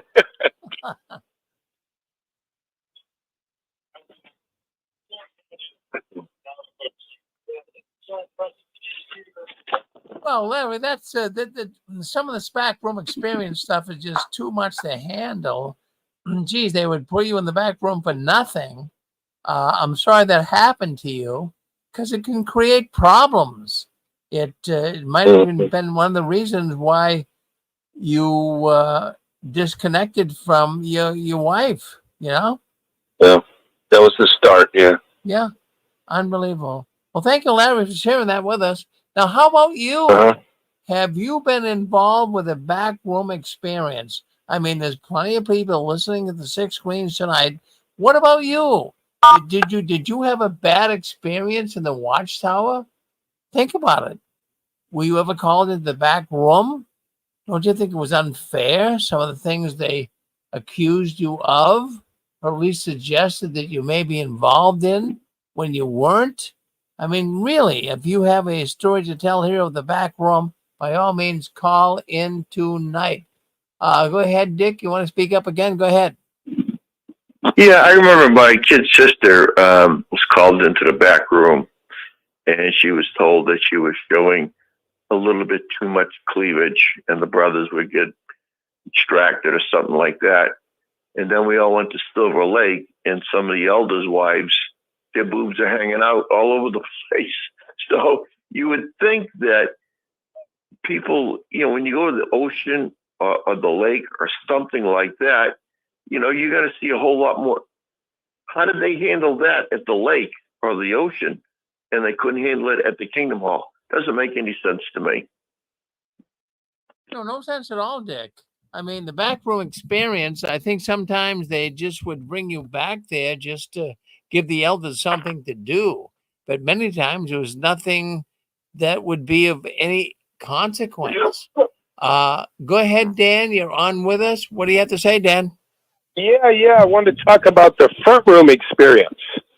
One time, I don't know about your congregation, but our congregations, we drank. All of us drank. Us sisters drank, and brothers drank, and we always drank. But anyway, I told this one sister I was drunk, and I told her I loved her. I told about 3 women I loved her, and so this one sister ran to her her father-in-law. Was this guy was an elder who was with her sister, and she said, Dan told her she loved her, and she said my feelings have went too far. Like we have to get married. So I went to my elder and I said, I told this girl I loved her and I don't. And he's like, quit, I forget the word he used. You guys know what it is. It's like teasing the sister. It's emotionally, quit doing that. And so anyway, I got counseled from the front of the platform with a talk. It was a special needs talk because I was sitting next to the girl, and the brother looked down at me. His name was Eddie Kawaja. And he looked down at me and he says, who would dare, date a man? Because I wasn't baptized yet, but I was doing all the right things, making the meetings. And he goes, who would date a man? You guys can relate to this. You'll laugh. Untested. We don't know who he is yet. He hasn't been tested in the faith. He hasn't done this. And I was like, my face was red, and he was looking right at me. He said, wouldn't you say a sister would be rather foolish to date a guy like that? So here I am getting spanked in front of the whole congregation. My ears are lit up like a Christmas tree, and I'm sitting there going, I think he's talking to me. You know what I mean? And anyway, but you can get it from the front of the hall too. It's not always the back. You can get it from the platform. Have you ever got it from the platform, Rick?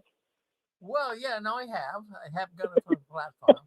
But the back room's worse, but also you can get some negative stuff coming from the platform. Well, thank you, Dan, for sharing that with us. We really appreciate it. Thank you. Thank you, Rick. All right. Well, listen, did you ever have a back room experience? I know you're listening in tonight. You might be a woman, you might be a man. They would call you into the back room sometimes for nothing.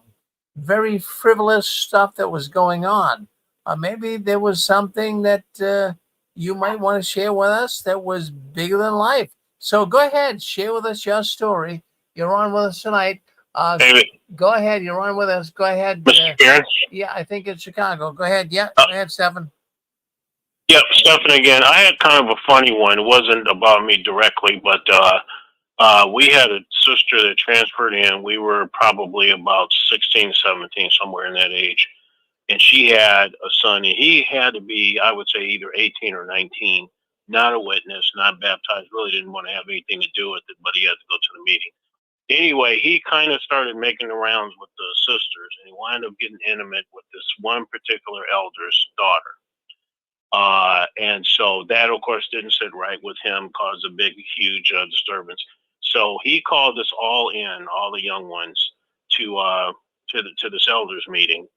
And basically, he was like demanding to know what we knew about this guy and what we knew about him and the guy and his daughter, and you know, and so the guy was there, and it got to him, and we were all kind of born and bred as witnesses, so we had this almost fear of the elders, and well, he was nothing like that. I mean, he was kind of a street guy. He was a rough and tumble type of guy, and that elder said something to him, and the elder jumped up like he was going to hit him. This guy jumped up, he grabbed this elder, he slammed him down and got ready to beat the living daylights out of him. It took the two elders, because it's always three of them. It took the two elders to get him off of this elder, and then it took us kids to kind of talk him down, because he was irate, and then he slammed open the door, because this was during the meeting. This is during the meeting, not after the meeting or not on a non-meeting weeknight. This was during the meeting. And he slammed that door open, and you heard it hit the wall. Everybody that was in the auditorium, they all turned around, and he cursed this brother out from A to Z, Z to A, words we never heard. We were sitting there taking notes, for future reference. And told him he'd wait for him outside and what he'd do to him. And this elder was terrified. And that's when this fear of us, the elders, we were like, no, they're just guys. They're nothing to be afraid of, because this 18-year-old kid was getting ready to really do some damage to this brother. So it wasn't about me directly, but yeah, I was definitely called back there for that. And that definitely changed things. We weren't afraid of elders anymore. Well, good for you, Stefan. My goodness gracious, that could put the frosting on the cake. Thank you, Stefan, for calling in. Now listen. Many times witnesses are called in the back room, sometimes for frivolous matters, sometimes for serious matters. Were you ever called into the back room? What did the elders say to you that was very disturbing? Were you called into the back room for nothing, on false charges? I'd love to hear from you. So go ahead. Why don't you call in tonight? Okay, we got JP. What do you have to say, JP? Hello, Rick. Nice to be on tonight. Well, my whole career in Watchtower, I'm 40 years old. I woke up when I was 38. But the first time I ever got called into the elders room was when I was 7 years old. And the reason why I got called in the elders room was because I wanted to inform them that I wanted to be a part of the theocratic ministry school. So I remember meeting there with these elders, and they asked me, if I was capable and able to read well enough and that. And I told them, yes, I did. So I was part of the theocratic ministry school. And then I remember when I was 8, I met again with the elders, and they met with me to see if I wanted to be an unbaptized publisher. And they wanted to see if I could keep track of my time, and was able to keep a good record of my ministry. And the brother that was studying with me at that time, he informed him that I was capable. So when I was 8, I was an unbaptized publisher. And then I remember meeting with the elders when I was 13, baptized. And this is kind of where it's coming into like your show tonight, when I started meeting with the elders for other things. I remember I met with them for the first time for something which would seem irreprehensible for them at the time. It's like when I was 16, I met with the elders because I had smoked cigarettes a few times. So I had informed the elders.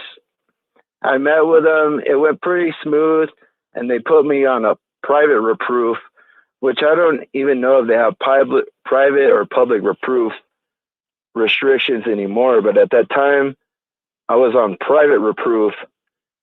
And then the time after that, I met with the elders. I was 17 years old. I was still a witness, and it was a time, I don't even know if witnesses meet together like they used to, but we used to go to roller rinks, to roller skate. We go to bowling alleys. But that night, it was a night at the bowling alley. And I was 17 years old. There was a few other brothers that were younger than me, about 16 years old. And before we went to the bowling alley, maybe like the meeting before or something, I was already working at that time, like at an Italian restaurant. And there's this waiter, he'd buy me some beer sometimes when I wanted to get some beer after work.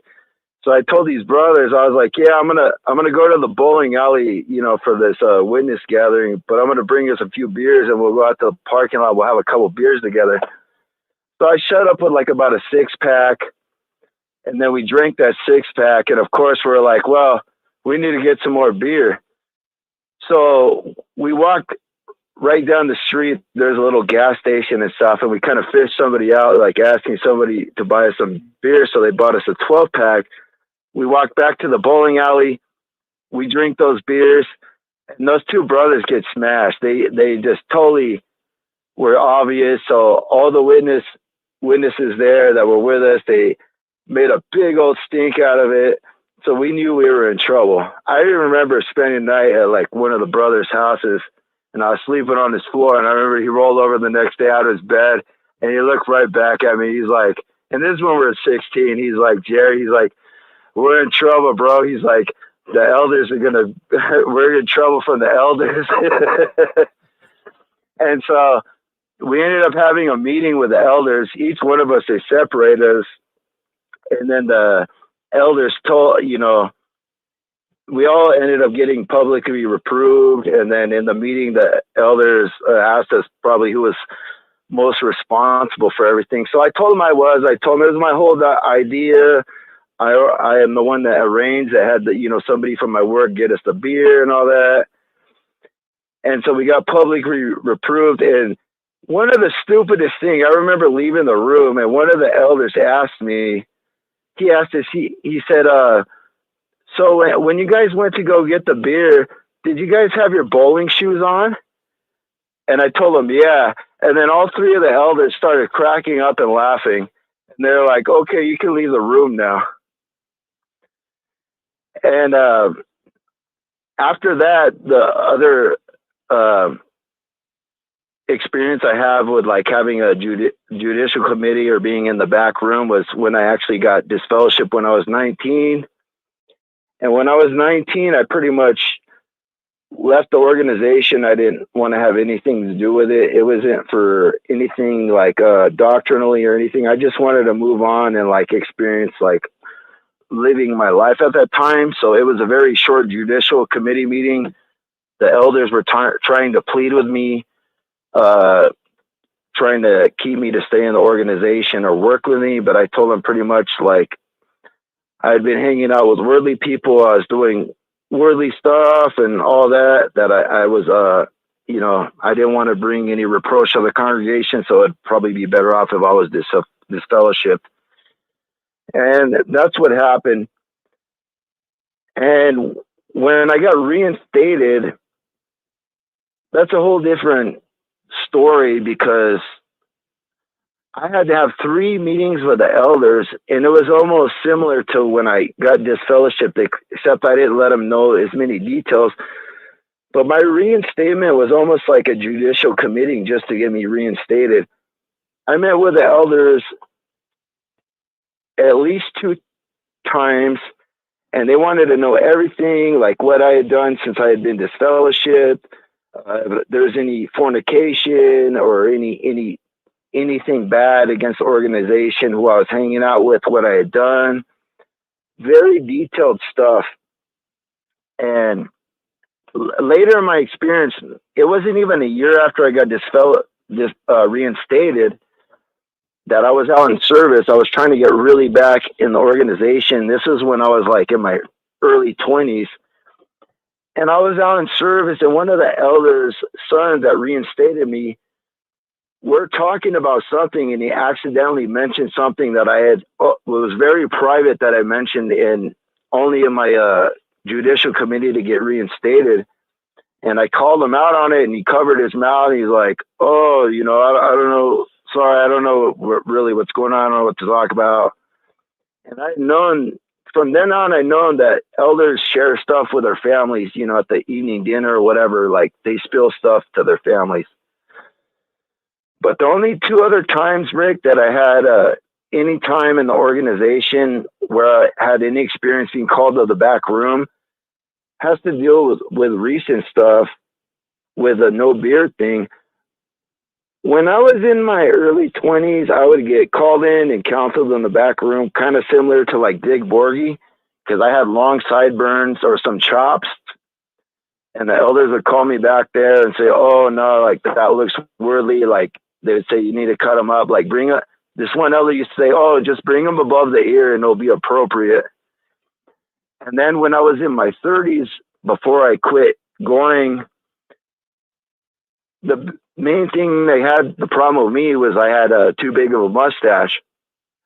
And they would say, "Oh, you need to trim it. It's too big." And like, you know what I mean? Like, you're trying to bring attention to yourself. We noticed like some friends like complimented you saying they like it. Like it's detracting from the congregation. I'm like, what does that have to do with like showing up for a worship service and that? I couldn't understand it. Like hardly like none of these people are showing up to look for that. We're coming here to serve Jehovah and God. Like if somebody compliments on somebody on something, like it shouldn't have nothing to do with detracting from God and that. So I didn't see any reason in that. But that was like the only other time that they put me to the back room for facial hair. But the two times I never even had a beard. And it's crazy that they counseled me on that, and now they just let beards go and stuff. But that's all I wanted to say, Rick, from my pretty much gave my life story from being in the elders room from when I was 7, first joining the theocratic ministry school, to when I was, older in my life. Well, thank you, JP. That we love to hear that story. Well, thank you for sharing that with us. My goodness, the Watchtower has nothing more to do than pick on trivial matters. Thank you, JP, for sharing that story with us. Hey, listen, have you ever been called into the back room? Do you think it was unfair how they treated you? Let's hear your story. I'm sure you have a lot to talk about. So if you've been called into the back room of a Kingdom Hall and the elders question you for whatever, come on, let us know about it. We'd love to hear from you. You see the number on the 6 screens, YouTube and Facebook. So go ahead, call in. Friends, I have to tell you, there's been many backroom experiences that really have sent people over the top. Many Jehovah's Witnesses have left the organization because of the backroom experience. So you're on JW World News. That's the news the Watchtower doesn't want us talking about, but we talk about it every Saturday night and every other Sunday. And tomorrow we do have 6 Screens Sunday, beginning at 1 o'clock. You might want to come in and listen to some of the things we talk about on Sunday. We take a different feel. We get into the theology. We get into the scriptures. So by all means, join us tomorrow, beginning at 1 o'clock, right here on the 6 Screens Telenetwork. Well, anyways, we're coming to the end of the program. If anyone would like to speak up and talk about their backroom experience, now's the time to do it. But anyways, let's go with 607. Go ahead, you're on with us. Hi, Rick. This is Six. Oh, I'm sorry. Go ahead. I didn't hear. No, let's go with the lady. Sorry. Let's go with the lead first. 607. Go ahead. What do you have to say, 607? Hi, Rick. This is Ann. I'm calling because I've had numerous experiences in the back room, but actually there's many times when I was going through difficulties that I asked to speak to the elders. And when my marriage was deteriorating, they, of course, always took sides with my husband, who was a brother. But this one time, anyways, I asked to speak to them, and I was hoping to get some kind of compassion from them because of how this whole mess that I was going through was affecting me. And no matter how hard I tried, I wasn't getting any compassion from them. I was so frustrated. I took my high heel off and I put it in the middle of the table, and I said, "You take a walk in that shoe and come back, then we'll talk." And they got real quiet. And I don't remember what was said after that, but it ended okay. But needless to say, because I'm a very straightforward person, that now that I'm faded, they have not tried to pursue me to bring me back. Well, that's I liked your little emphatic suggestion there with your high heel. Walk a mile in my shoes. What you're saying, right? Basically, yes. Yeah, that's good. Yeah. That's good. Another time, an elder asked me a question, and I answered it very straightforward, and he didn't like my answer. And I said, "Well, look, if you don't like my answers, then don't ask me a question, because I'm not going to lie to you." So I've always been a very straightforward person. I guess that I didn't realize how threatening I was. Now that I look back and think of all the things I've said, not meaning to be disrespectful, just standing up for myself. But it doesn't work when you're a woman. No, it's harder. I must say that, especially in the Jehovah's Witness world, it's very tough for a woman. But boy, my goodness gracious, you were very much. You stood tall. You weren't totally intimidated by these guys. It seems like you were able to carry on and get your point across, right? I was, yeah. And they knew that when they spoke to me that I was going to look them straight in the eye, and I was going to talk to them like I would talk to anyone else. I never meant to be disrespectful. They took it that way, but that's not how I was feeling at all. I was just standing up for myself, which I think every human being has a right to do. Well, absolutely. They do try to intimidate you. Men, it's a little bit different. Women called into the back room, they really get the riot act thrown at them. It's terrible, terrible.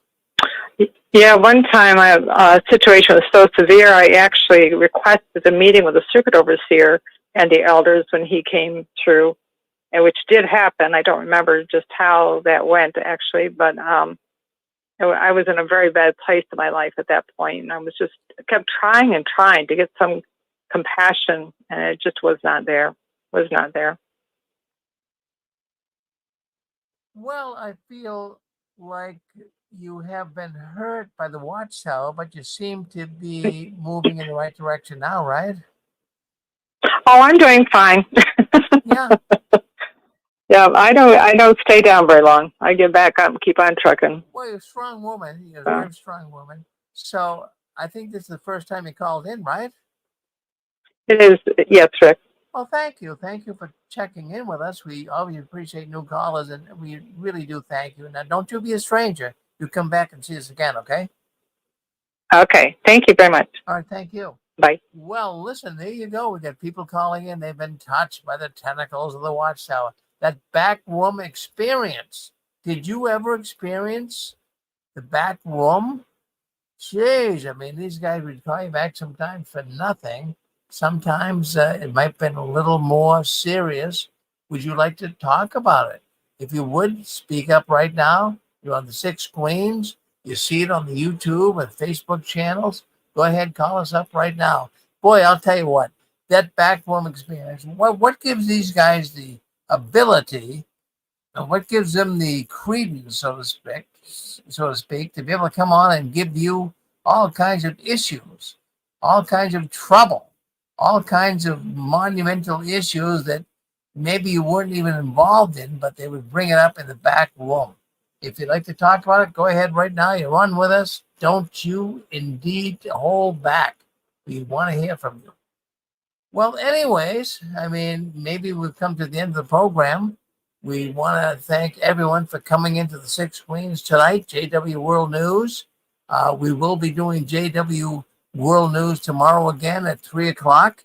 We have a Sunday programming, so don't be a stranger. Come back tomorrow on 6 Screen Sunday, beginning at 1 p.m. Eastern Standard Time, right here on the 6 Screens Telenetwork. Well, thank you very much to all those people that called in tonight, all the people that made comments, all the people that are writing in YouTube chat. We appreciate that, and Facebook chat as well. So thank you. And also in our 6 Screens video suite, we have a number of platforms we do this program on, and we thank you all for listening in tonight. We're going to end the program tonight. We'll be back next week. In fact, even tomorrow we'll be back beginning at 1 o'clock. But next Saturday night, we'll be back with Barbara Anderson, Watchtower Insider Tells All. That'll be next Saturday night. So thank you very much for coming in to the 6 Screens tonight. We thank you very much. Keep standing tall. And if you like what you see here tonight, go ahead and subscribe to our channel. Give us a like. That'll get more and more people to listen into the 6 Screens. So anyways, we'll see you tomorrow. Keep standing tall. And the last one, leaving the Watchtower. By all means, turn out the new light. Thank you very much for coming in and being with us. We're going to end the program here.